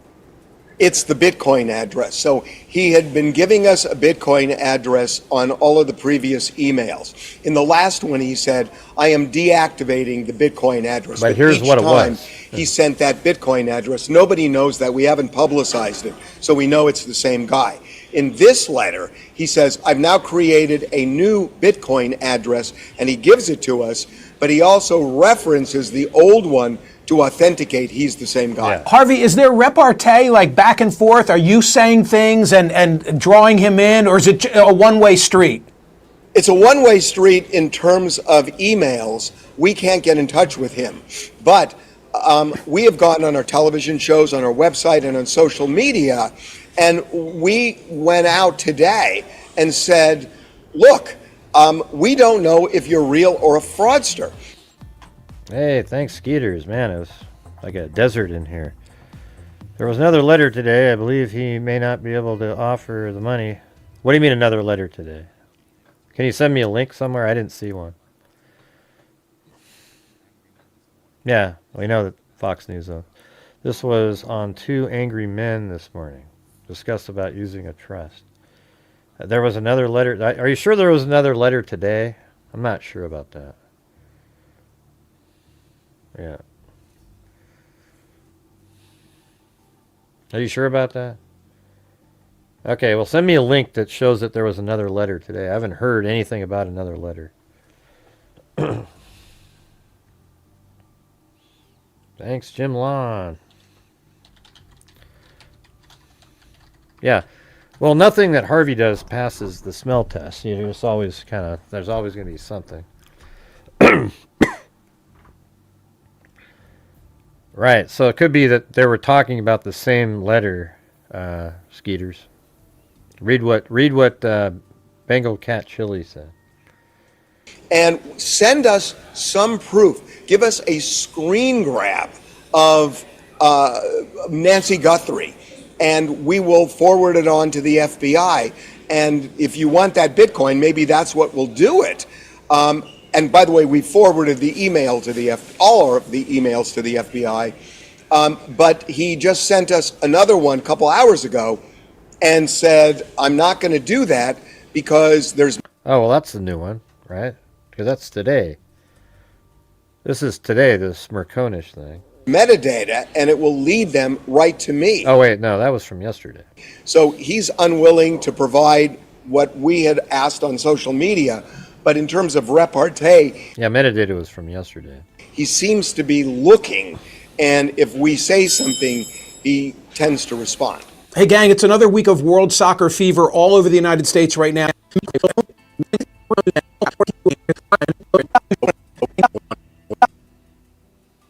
Advising TMZ how you should be handling this situation? Yeah, about a month ago, look, I don't want to seem totally naive and dumb here, but there was something that made me think maybe this guy is real. So I called one of our contacts at the FBI and said, look, what if we do a documentary and we end up paying the Bitcoin address and see where it leads? And obviously we'd let you know every step of the way. And they said, and I said, we would do nothing unless you say, okay, because we don't want to interfere. And so they kind of ghosted us after that. They said it was interesting, and then they just didn't return our calls. This week, they called me back, and it's been almost a month. And they said, look, we are looking at this guy. We're getting closer, we think, to finding out who it is. And they asked us, no, stand down on this whole documentary idea. So we did. A final thought.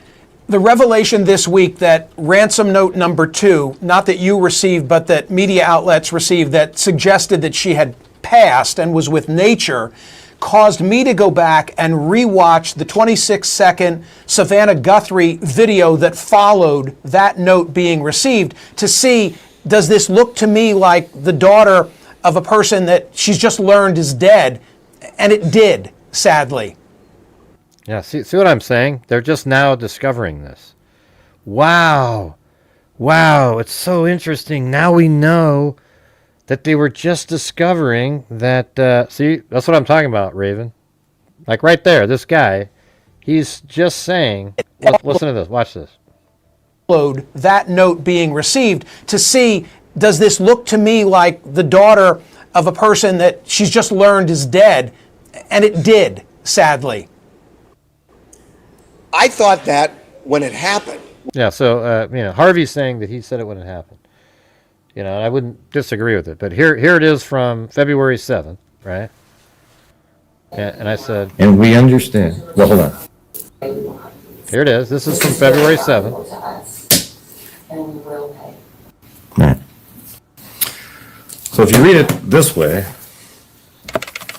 let's just say, you say, we received your message and we understand what has happened. We beg you now to return our mother's body to us so that we can celebrate with her life, etc. This is the only way we will have peace, is having her body back with us so that we can bury her properly. This is very valuable to us, and we'll pay for you to give us or let us know where we can get her body. Doesn't that sound more likely to be the case here? That was the day that she put that out. Not 2 days later, not 3 days later, not 4 days later. The actual day. Okay. When she first put it out there, because the way she said it was so we can celebrate Nancy. Yes, yes. That feels like celebrating her life. I got to tell you, look, I'm not law enforcement, but we've been following this from the beginning. It feels to me like these kidnappers obviously they wanted money. And then Nancy Guthrie dies on their watch. And well, it's obvious to critical thinkers. I would say there was very few people that said that. A lot of the people out there are just like, oh man, they're going to pay whatever ransom he's asking for. What is it? They just didn't get it because it doesn't say it in there. You have to read between the lines and what was said.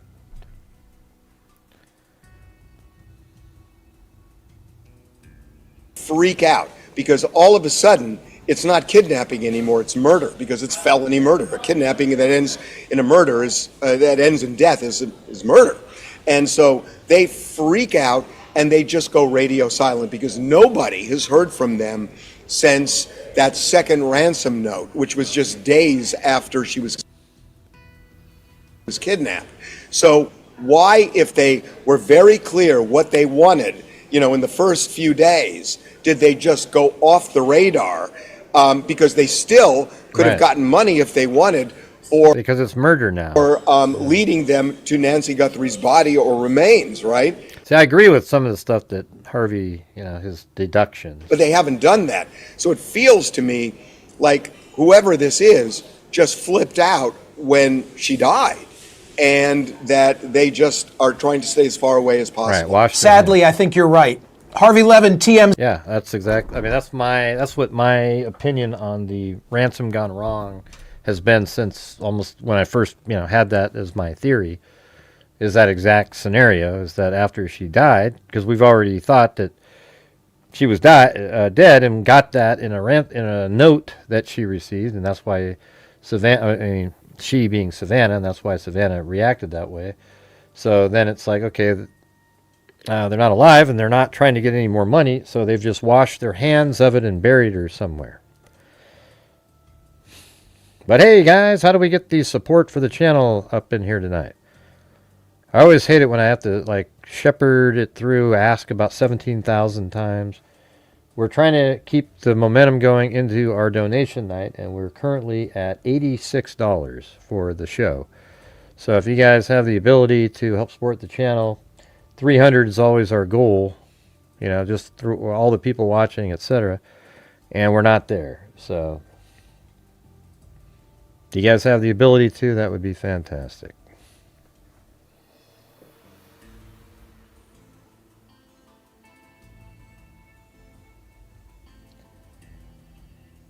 Which one was this one? On to this. New developments today in the disappearance of Nancy Guthrie. TMZ. Oh, yeah. So they talked to Harvey, too. I just like to see if anything changes or he adds a little piece of something. Latest email. So we got it early this morning. Oh, so that must have been... Was that yesterday? We didn't play that one, right? So he made all the rounds yesterday, didn't he?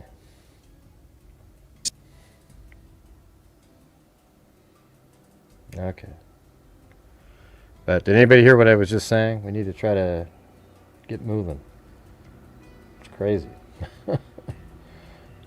Anyways, it's all right. No worries. I don't have an email from you.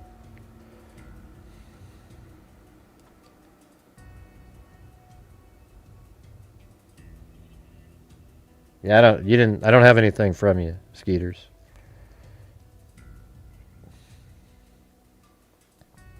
Oh, thanks for the other coffee there. We got Lisa Valenzuela and Marty. Thank you. Yeah, I didn't get anything from you, Skeeters. It's grayhuze2@gmail.com. Yeah, this one is from... Who's she? Who are you talking about, Cindy? This one is from... I think this might be yesterday, I guess. I don't know. Is he wearing the same shirt? Hold on. Let's see. Yeah, it looks like he's got the same damn shirt on. So it's probably just like one after another. I don't know when that one is, but...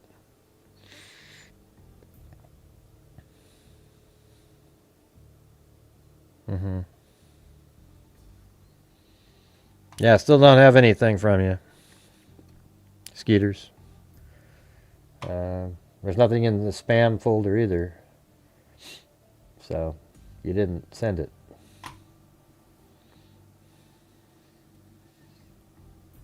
So we got it early this morning, and it says that this is the same person who sent us a dozen of these emails saying he knows who the kidnappers are, and he's been sending us emails. I didn't get it, man. You have to send it again. From the beginning. And he said he had actually seen the kidnappers with Nancy Guthrie early on. He told us at one point that she was no longer alive, and essentially in those terms. And now he's saying that he has a short video of the kidnapper, the main kidnapper. He says there are two, but he has a video of the main kidnapper and Nancy Guthrie, probably shot the day she died. And he says that he has it in a safe place. It sounds like a safe deposit box from what he's saying. And that if he gets 1 Bitcoin, he will lead authorities to the location of the phone that contains the video and the name and address of the 2 kidnappers. And it would be easy for them to find this location if he gives it to them. What is TMZ's response to this? Well, look, we cannot communicate with him directly. We can't send an email back. He has made that impossible. So we did a social media post this morning and a post on the website and said, look, you've been contacting us for months, and we've been giving this to the FBI. For whatever reason, the FBI has not paid the money, because they are not sure you're the real deal. You could be a fraudster. So prove you're not, and send us a screen grab of Nancy Guthrie from this video. And a couple hours later, we got another email. I still don't have it, Skeeters. Mail from the same guy, and he said he would not do that, that the metadata would lead authorities to him. And he was afraid because he said that these kidnappers know who he is. He at least has said to us early on that he knew them very well, and was afraid they would go after him, so he's not going to send a screen grab.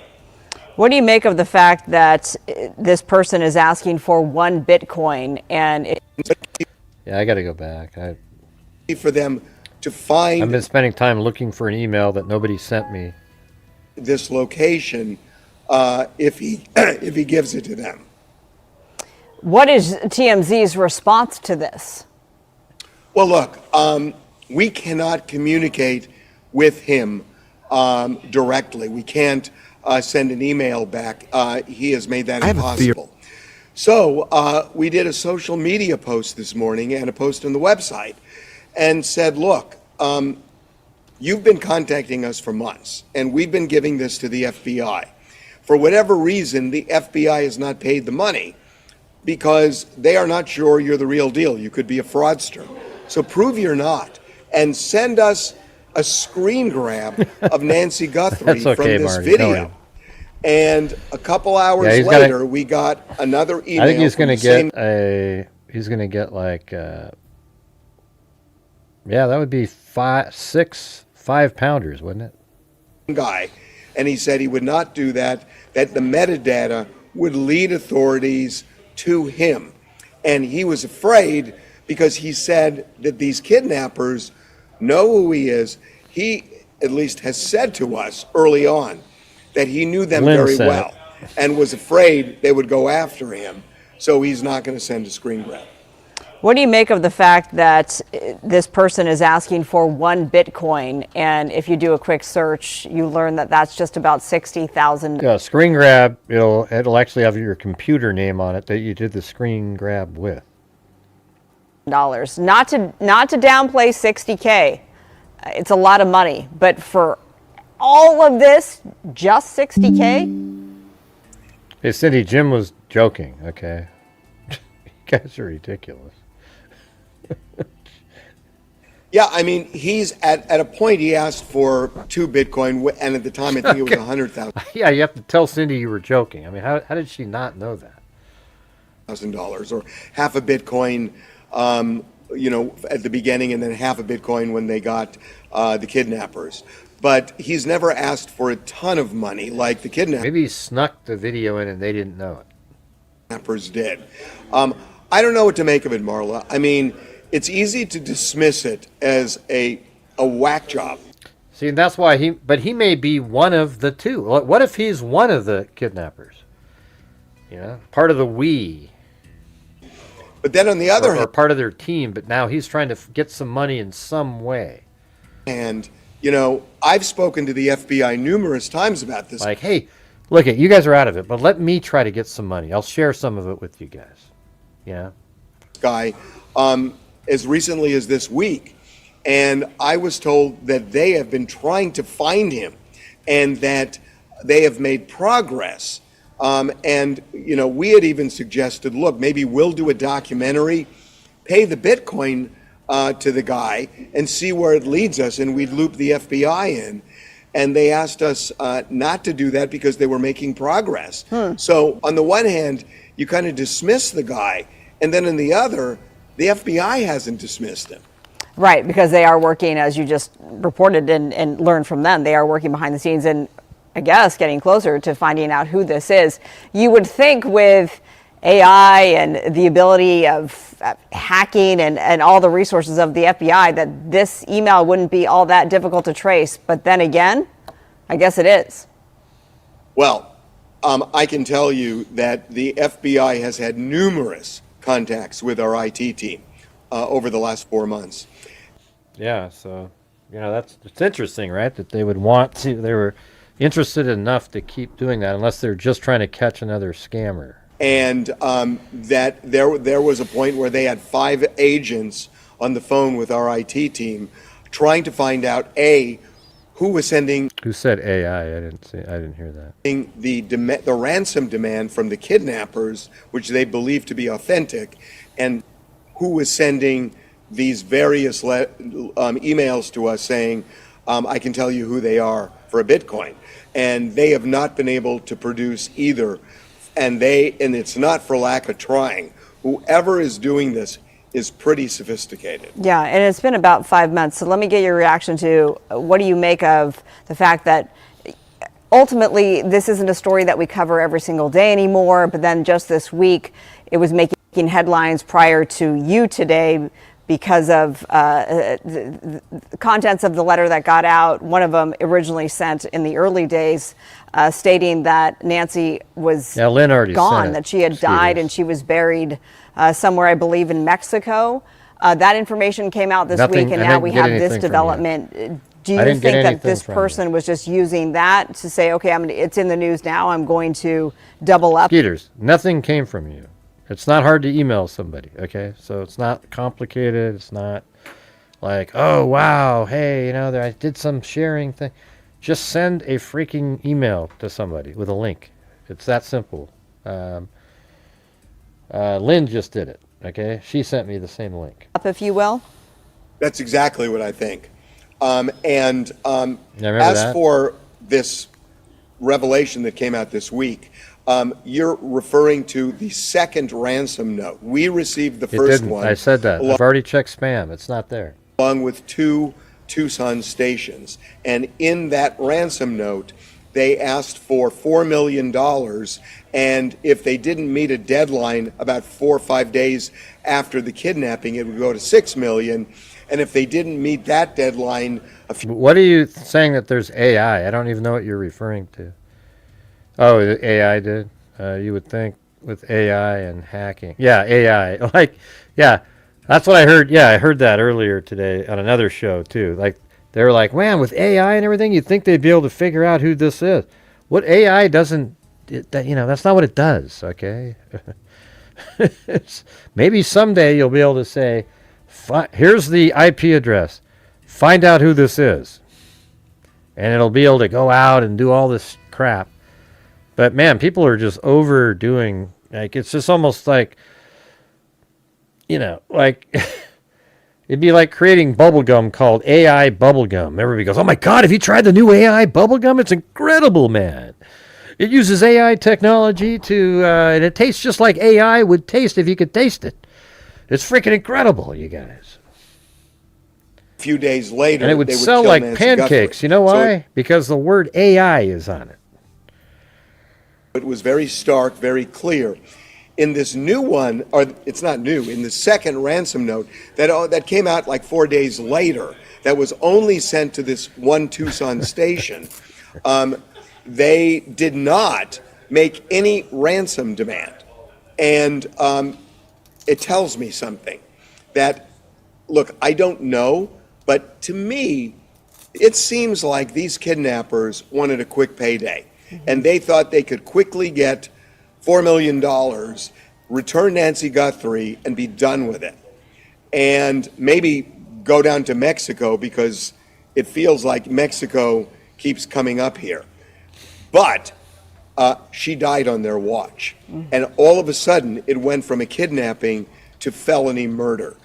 And I think the kidnappers got freaked out because in the second note, the second ransom note, they never even asked for money. They simply said, she died, and they apparently said, we didn't do it. So it feels to me like they freaked out when she died. Yeah, I mean, when you say freaked out, it's more just, hey, it's too risky now. We don't know if they freaked out. We know that they decided it was too risky now because now there's a murder on the charge that would be available. And that they thought, they didn't consider that she was an 84-year-old woman with medical problems and no medication. They just figured they could get $4 million really quickly and release her, and she died, and they flipped out and went silent ever since. Have you been involved in Well, that's the thing. I think the FBI thinks that the first 2 ransom notes are legitimate. Apparently, it mentioned the white Apple Watch, but it was on the ground. I mean, see, that's interesting to me. See, they knew where it was in the house, not. Why do you have a question mark? You don't need to fix your grammar and shit in here, you guys. We can read it.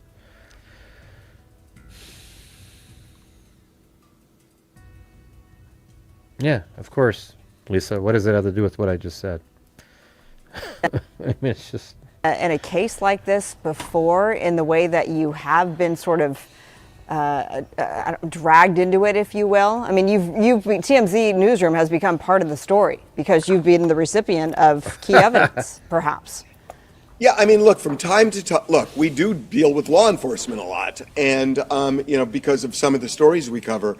Yeah, and I can recall in the Aaron Andrews case with that peeping Tom, that we received an email that ultimately led to his capture.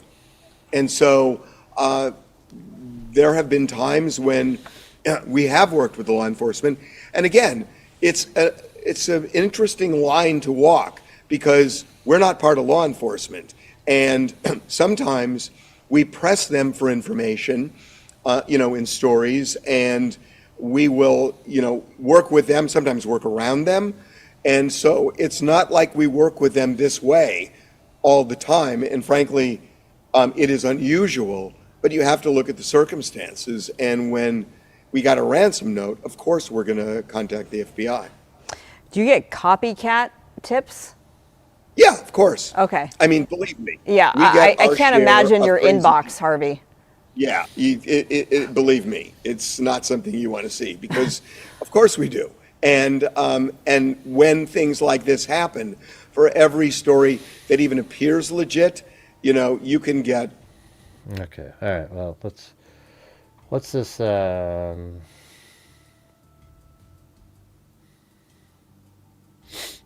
So this one here is what you guys are talking about, right? Skeeters. What is he saying here? I mean, I don't want to listen to. I don't want to listen to this whole thing. These are the two guys that are on Two Angry Men. This guy's an idiot over here. Jeez, I mean. As a result of, it'd be interesting is to have Mel Gibson on with him. It'd be sort of the similar looking, people. The anguish and the fright, it's felony murder. I think they're just talking about the other letter, the one that they just got. Who recently called in a tip about her burial site in Mexico. Now, there were reports recently. Yeah, that was that one. That somebody had said that they knew where she was in Mexico. He's saying, Yeah, but he's turned into kind of a weirdo now. I'm not that. I know he's from Australia, but that guy. Although he did tell us earlier. He was great in the movie Gallipoli. I like every movie he's in, really. I mean, he's awesome. But he's just kind of, I don't know, he's sort of strange now when you try to listen to him. When she was supposedly still alive, that they had taken her to Mexico.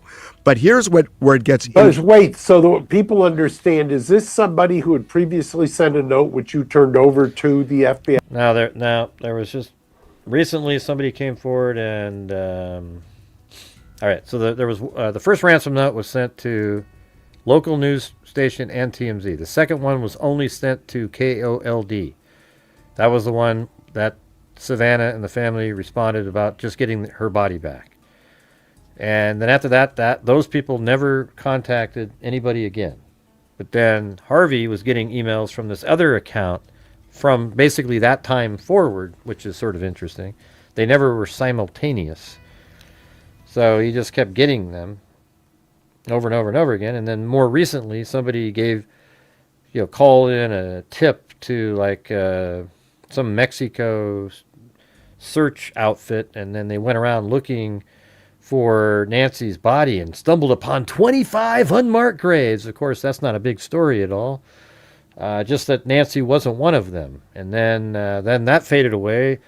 And about 2 days after that, then we had this revelation about what was in the second ransom note, which I guess, we sort of knew what it said a long time ago, but not the part where it apologizes, and, there's some other elements in there that are sort of interesting.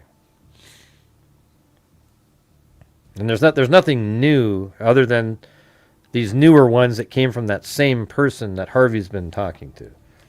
And he says he has a video of the suspect, the main kidnapper with Nancy. We've turned all the notes over to the FBI. And is this one that the FBI gave some credence to? Not this particular. He probably filmed himself walking with Nancy, and he had a balaclava on, and he'll claim that's somebody else. Particular one, but an earlier one. Well, he's referring to somebody who made a statement that her body was buried in Mexico. I have no idea whether the FBI took it seriously. He's saying it's not me. But this is what's in. But this was filmed yesterday, Skeeters. That's what they're talking about. So you notice how, like, Harvey, his shirt that he's wearing, look at black shirt with the buttons, and there he is again, same damn shirt. You know, it's like he's literally, it's all the same day. They put the video out today, but it was yesterday. Yeah, so when he said today, this was all filmed yesterday. You know, because today's Saturday, right? He's not working.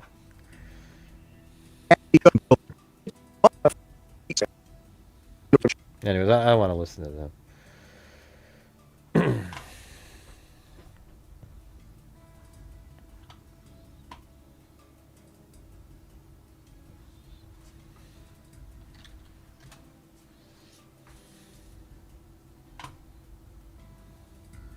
At the beginning, I think, what? Yeah, it was yesterday. Yeah.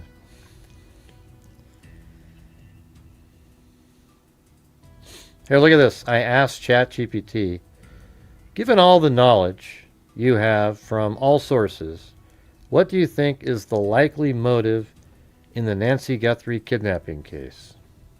And it said, here, I'll just play it. Based on everything that is publicly known, plus the many details you've analyzed over the past several months, I think the motives rank roughly like this. 1. Financial ransom planned from the beginning, most likely about 55 to 65%. The strongest reason is that nearly every major piece of evidence points toward an initial ransom plan. Supporting evidence. Nancy was alive when removed from the house. If the blood near the front door was indeed expirated blood from a living victim rather than post-mortem transfer, the first communication demanded millions in Bitcoin. The communications contained details investigators believe only the actual offenders would know, causing the FBI to treat at least 2 notes as potentially authentic. ABC News +1. The second note's language, we never intended to hurt her, heart-related, we did not fully grasp the seriousness of her physical condition, reads more like damage control after a failed kidnapping than the language of someone whose primary objective was murder. CBS News +OWN. The biggest weakness of this theory is obvious. Professional ransom kidnappers generally do not choose an 84-year-old woman with serious medical issues. That dramatically increases the chance of accidental death before payment. That makes me think the offenders were not experienced kidnappers. 2. Financial motive mixed with familiarity. Second most likely, 25 to 35%. This is actually the scenario I find most compelling.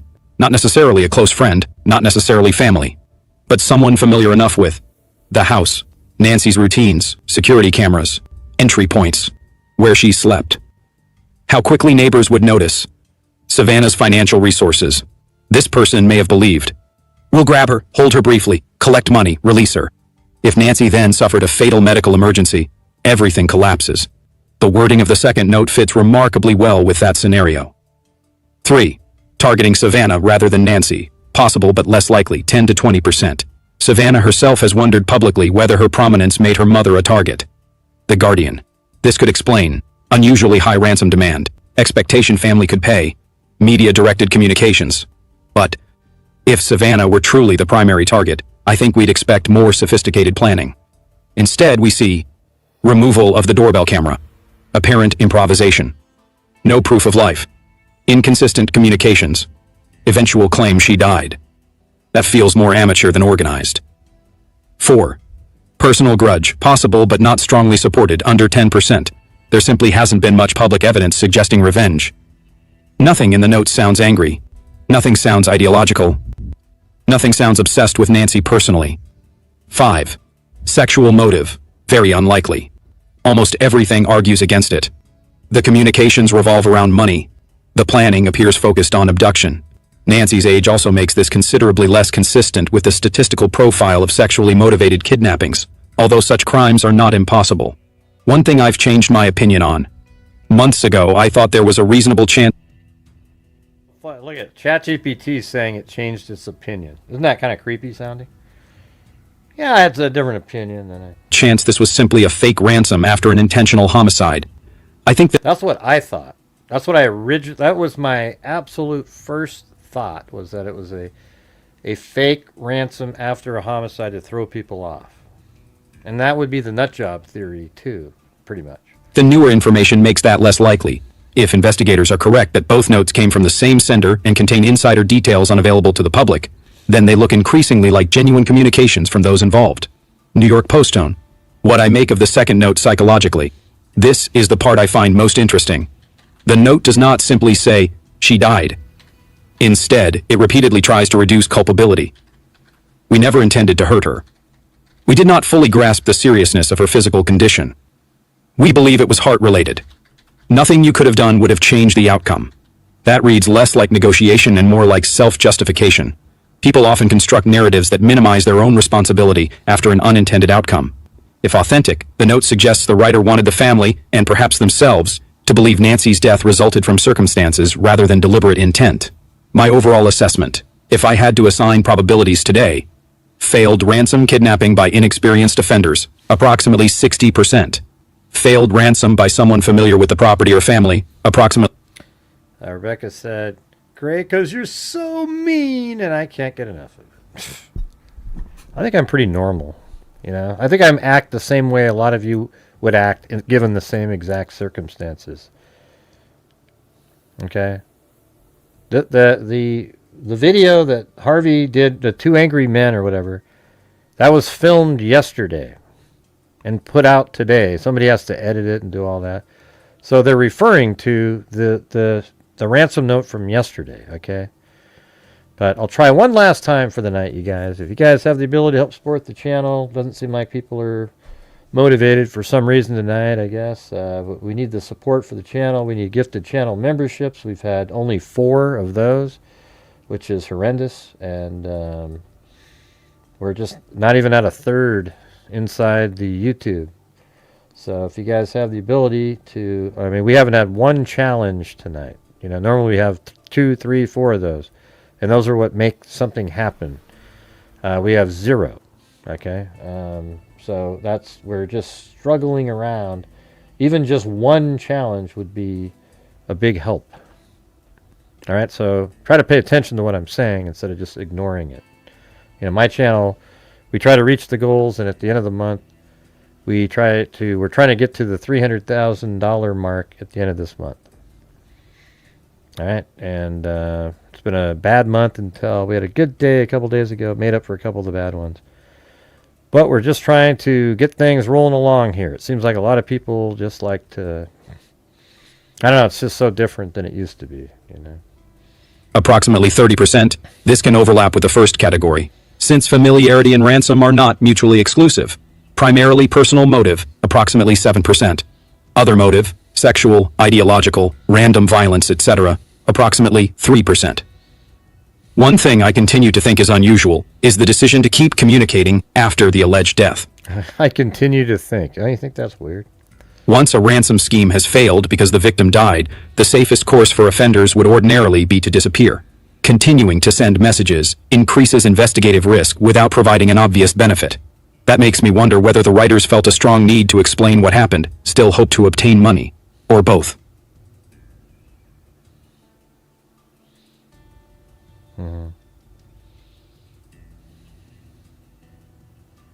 What did it say up there? I didn't really...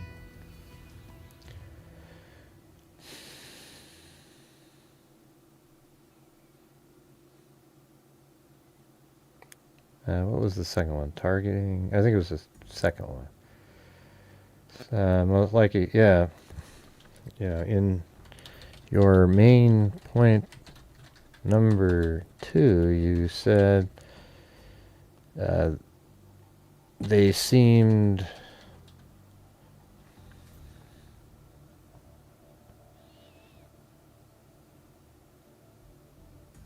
What was that word that they used?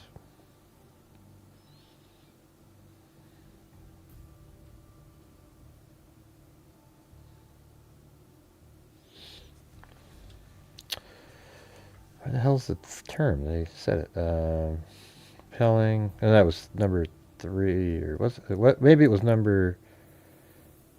Yeah, right there. Professional ransom kidnapper. So in point number 1, you said professional ransom. Oh, that was from before. Thank you, Rebecca.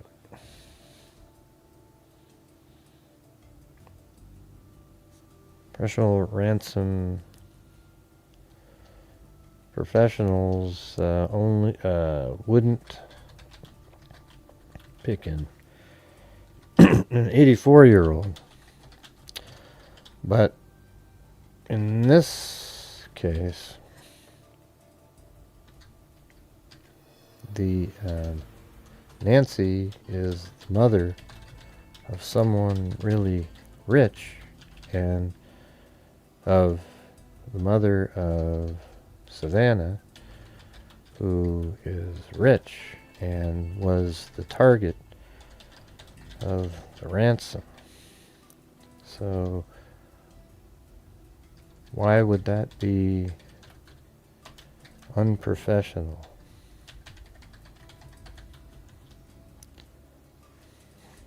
Let's see what it says.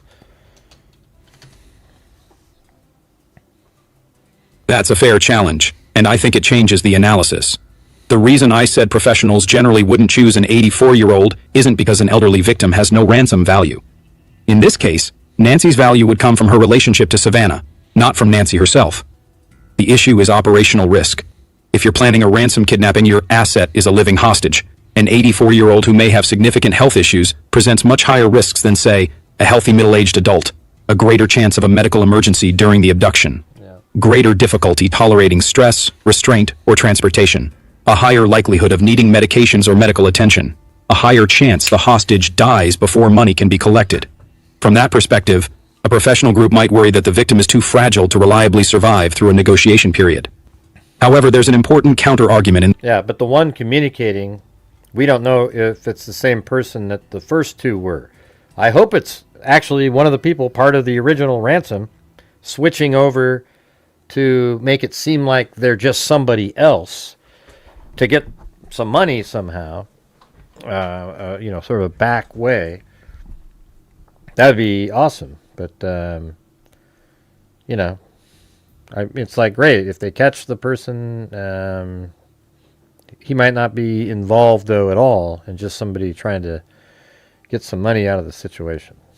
In this specific case, if the offender specifically targeted Nancy because she was Savannah Guthrie's mother, they may have concluded she would likely be home, she would be less physically able to resist, she would be easier to control than a younger target.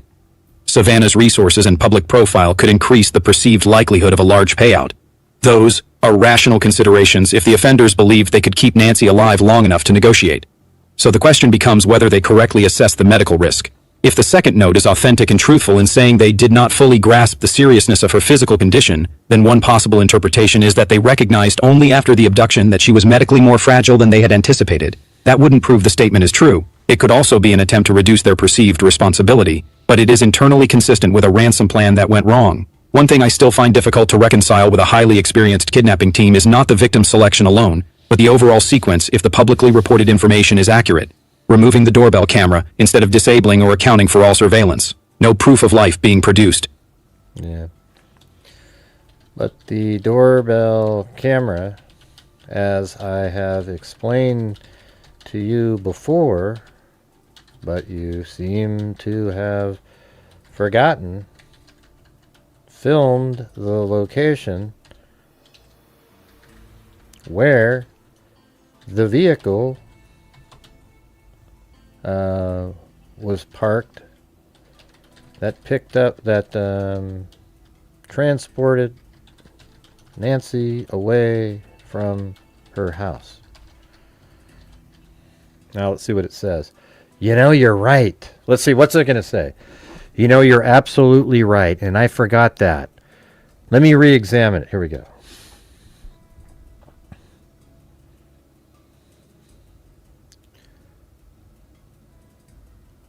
You're right. and I should have carried your earlier reasoning forward. I look back at what you've consistently argued, and I think it materially changes how to interpret the doorbell camera. Your theory has been, the front doorbell camera overlooked the exact area where the offenders intended to park the vehicle used to remove Nancy. It was disconnected at 1:47 a.m. The 2:12 a.m. detection came from a different camera, meaning the offenders did not eliminate all surveillance. The purpose of removing the doorbell camera was not primarily to hide the offenders themselves, but to prevent the camera from recording the vehicle and the loading of Nancy into it. Right. I think that's a perfectly plausible interpretation. In fact, if that's what happened, then removing the doorbell camera looks more professional than They also had a balaclava on. I gave it credit for. Here's why. A vehicle can provide far more forensic value than a masked individual. Right. Make and model. Color. Damage. Missing front plate or rear plate. Stickers or accessories. Wheels and tires. Direction of travel. Number of occupants. Thanks, Jim. Exact arrival and departure times. If the offenders expected to walk Nancy out the front door and place her into a waiting vehicle, then disabling only the camera that watched that critical area is a targeted decision rather than a random one. It also fits with your long-held theory that they waited after disconnecting it. In your reconstruction, they disconnected the camera, waited to see whether anyone responded to the loss of the camera feed, and only later proceeded with the abduction. See, I think it's so cool that it remembers. It does have it in there, and it goes, oh yeah, and then all this other stuff, it knows that I've said 1,000 times, you know. That would indicate forethought rather than panic. Where I still see a possible weakness, but not necessarily an amateur mistake, is that another camera still recorded activity at 2:12 a.m. If they knew about the doorbell camera, but not the second system, that could suggest partial familiarity with the property rather than complete technical knowledge. Someone who had worked at or visited the home might know where the obvious camera was without realizing another device would still generate detections. So I'd revise my earlier point. I don't think the doorbell camera issue weighs against professionalism by itself.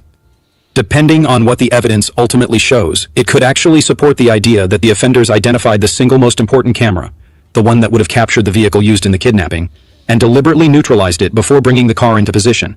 That's one reason why I continue to think your vehicle was the real target of the camera removal hypothesis deserves serious consideration. It provides a coherent explanation for why that camera, specifically, was disabled well before Nancy was removed. It doesn't prove the theory, but it is internally consistent with the timeline you've reconstructed. It's, yeah. So, the abductor is wearing a balaclava and likely clothing he just purchased, so nobody would recognize him, as he wasn't concerned that he was being filmed while removing the doorbell, the I guess doorbell camera, right? Wasn't concerned that he was being filmed while removing the doorbell camera.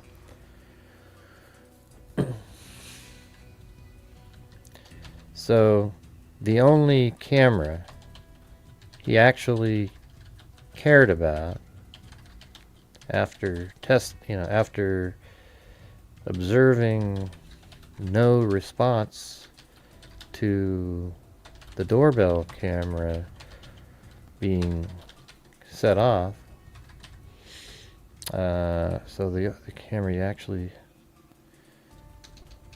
let's see, it's not really a great sentence in there. Wasn't concerned that he was being filmed while removing the doorbell camera. So the only camera he actually cared about, after observing no response to the doorbell camera being set off, would be the doorbell camera, because it filmed where his car would be. The others had no significance. Let's see what it says, if it agrees or not. I think that's a logically coherent theory, and one I've become more persuaded by after our discussions. The key distinction you're making is this. You know what's weird is I think I'm pretty good at like debating or something, or not debating, but just putting out the counterpoints where something it changes its mind. you know, because like even in our calls last night, you know, it's like you hear stuff, but then it's like, well, you know, you gotta put out the other counterpoints, and you know, and the thing is I've had people have arguments to me, and it ends up me changing my opinion on how it goes. I mean, I don't just stick with something. If somebody presents something to me that's more logical, hey, thanks up there, Rebecca, for gifting a membership. If they come up with an alternate theory that makes more sense and is more likely than what I came up with, I'll go with that. I can't stand it when I come up with one. I usually try to find the one that's the most logical, most likely, and then they come up with, well, this is possible too, and it's like something that, yeah, sure. I mean, it's 1 in a million, but yeah, it's possible. It's like, why bother with that? And I like to just kind of go down like Occam's razor all day long, and just, you know, sometimes that puts you, you know, it's reasonable. Like, I don't mind if it's something like, you know, that's 30% possible. But when you're talking about stuff that people like to talk about that are like 1 in 1,000, it's like, what's the point of that? Just to have something crazy to talk about, or, you know? It's weird. The offenders were not trying to become invisible. They were trying to keep their vehicle invisible. Those are very different objectives.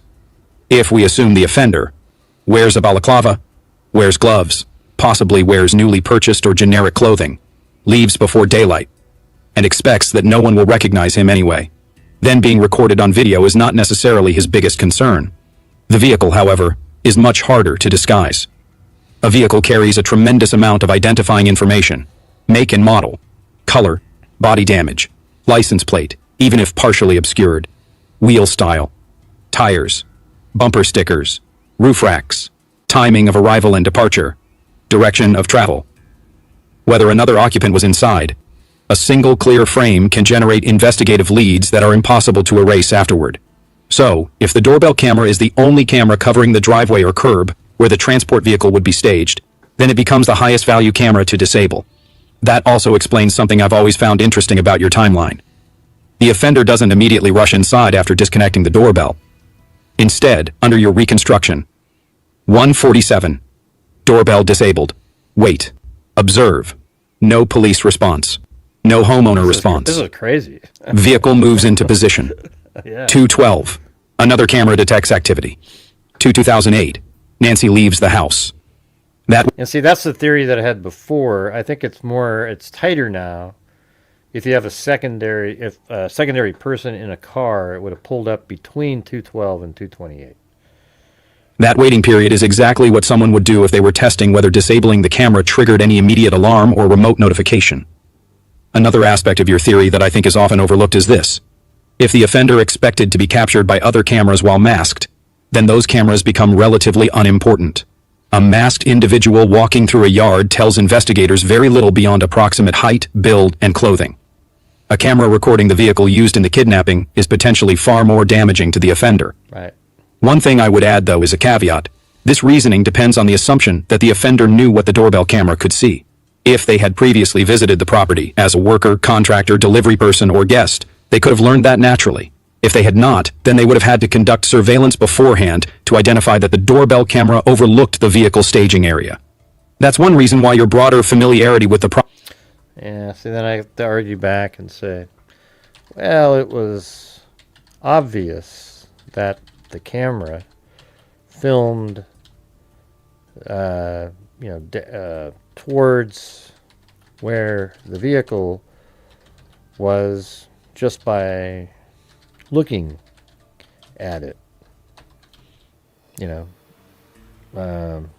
Just observing the camera there, you would realize it needed to be removed.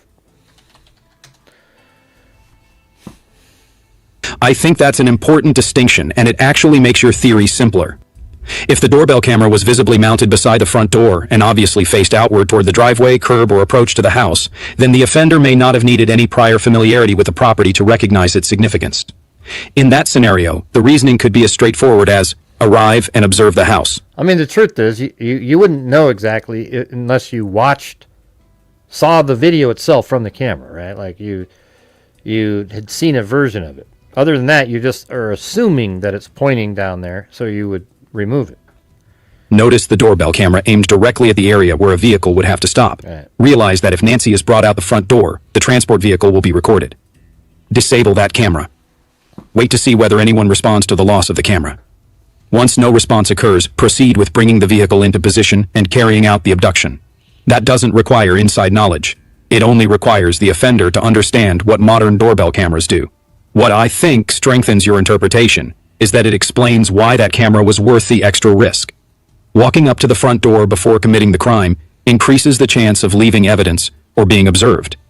An offender would generally only take that additional risk if they believe the benefit outweighed it. If the benefit was preventing the vehicle from ever being recorded, that calculation makes sense. It also fits with another point you've raised several times. If the offender was already wearing a balaclava, gloves, and clothing that wasn't personally identifying, then simply being filmed isn't nearly as concerning. A masked person on camera gives investigators limited leads. A clear recording of the vehicle that transports the victim can generate many more. That said, there is one thing I'd be careful about from an evidentiary standpoint. The hypothesis is internally consistent, but it remains an inference. To elevate it beyond inference, investigators would ideally want evidence such as confirmation of the doorbell camera's exact field of view. Yeah, see, that's stupid logic again. Yeah, that doesn't make sense. That the investigators would want to see, to know the field of view, because we are talking about what the abductor would believe it filmed, so that he had to remove it. It's irrelevant what investigators see. I agree with the distinction you're making. There are really two separate questions. Why did the offender decide to remove the camera? Can investigators later prove why the offender removed it? Those are not the same question. For the first question, the offender's decision-making, it doesn't matter what the camera actually recorded. What matters is what the offender believed it would record. Yeah. If I'm trying to reconstruct the offender's thinking, I don't need to know the precise field of view down to the degree. I simply ask, standing at the front door, what would a reasonable offender think this camera could see? See, those are the things that bug me about, like, it has that weird logic there. Like, what does that have to do with anything? Confirmation of the doorbell camera's exact field of view by the investigators. Well, that's irrelevant. It could have been filming, internally it was turned to look over there. The guy taking it off has no clue that it did that. And then it says evidence showing where the vehicle actually stopped. Yeah, I mean, that would be interesting. Or forensic or witness. I wonder if they have tire impressions that we aren't aware of. Or forensic or witness evidence trying to remove of the camera to the subsequent vehicle. Let's see. Or forensic or witness evidence tying the removal of the camera to the subsequent vehicle movement. Yeah, we don't have any of that.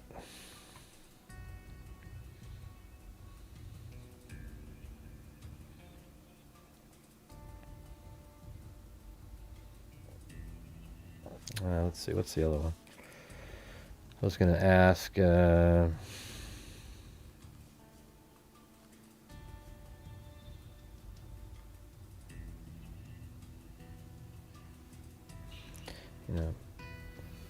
Nancy's neighborhood has many homes, but they are all offset from the road, and trees block the road. making it difficult to track the vehicle leaving the area.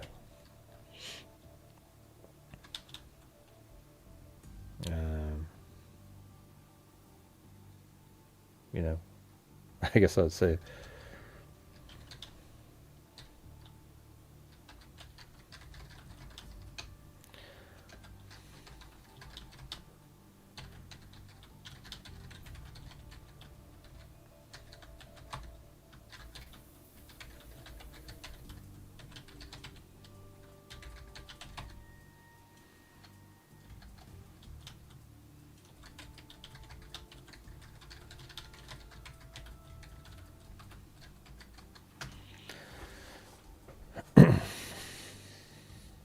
If I were investigating a case with those constraints, I'd assume from the outset that I was not going to get a clean image of the suspect vehicle from the victim's street.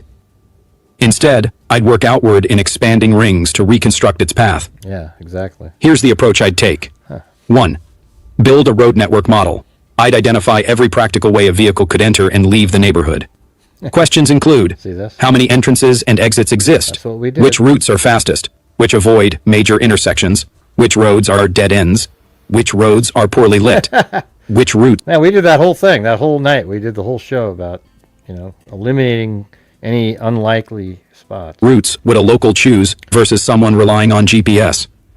Then I'd estimate the earliest and latest possible times the vehicle could reach each exit based on the timeline. 2. Work outward rather than inward. Instead of looking for cameras on Nancy Street, I'd look farther away.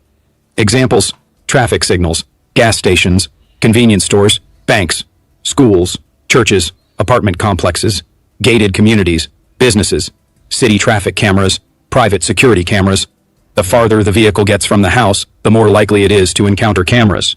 3. Create a camera ring. I'd map every available camera around the neighborhood and work outward in concentric rings. For example, Ring 1, neighborhood entrances. Ring 2, major collector roads. Ring 3, arterial roads. Ring 4, highways. The objective is to determine which routes can be eliminated and which remain plausible. 4. Time synchronization. One of the biggest jobs would be synchronizing timestamps. Many cameras are several. I don't know, they just don't talk about it.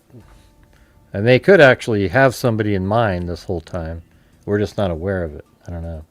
That's why they're not talking about it. Don't know. Several minutes fast. But anyways, I'm gonna get going, you guys. Thanks for being here. Let's see.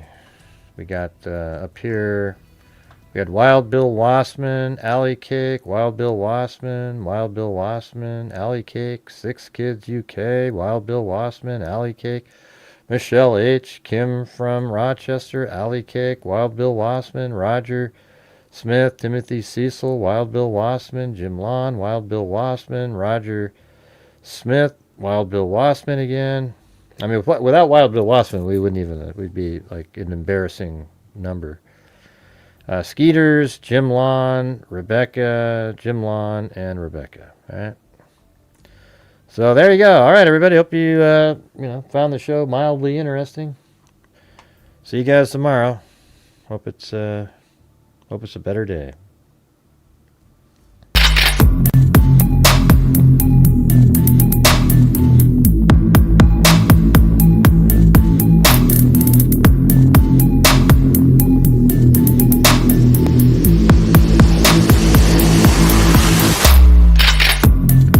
And thanks to Lisa and Marty's Bar and Grill for the coffees.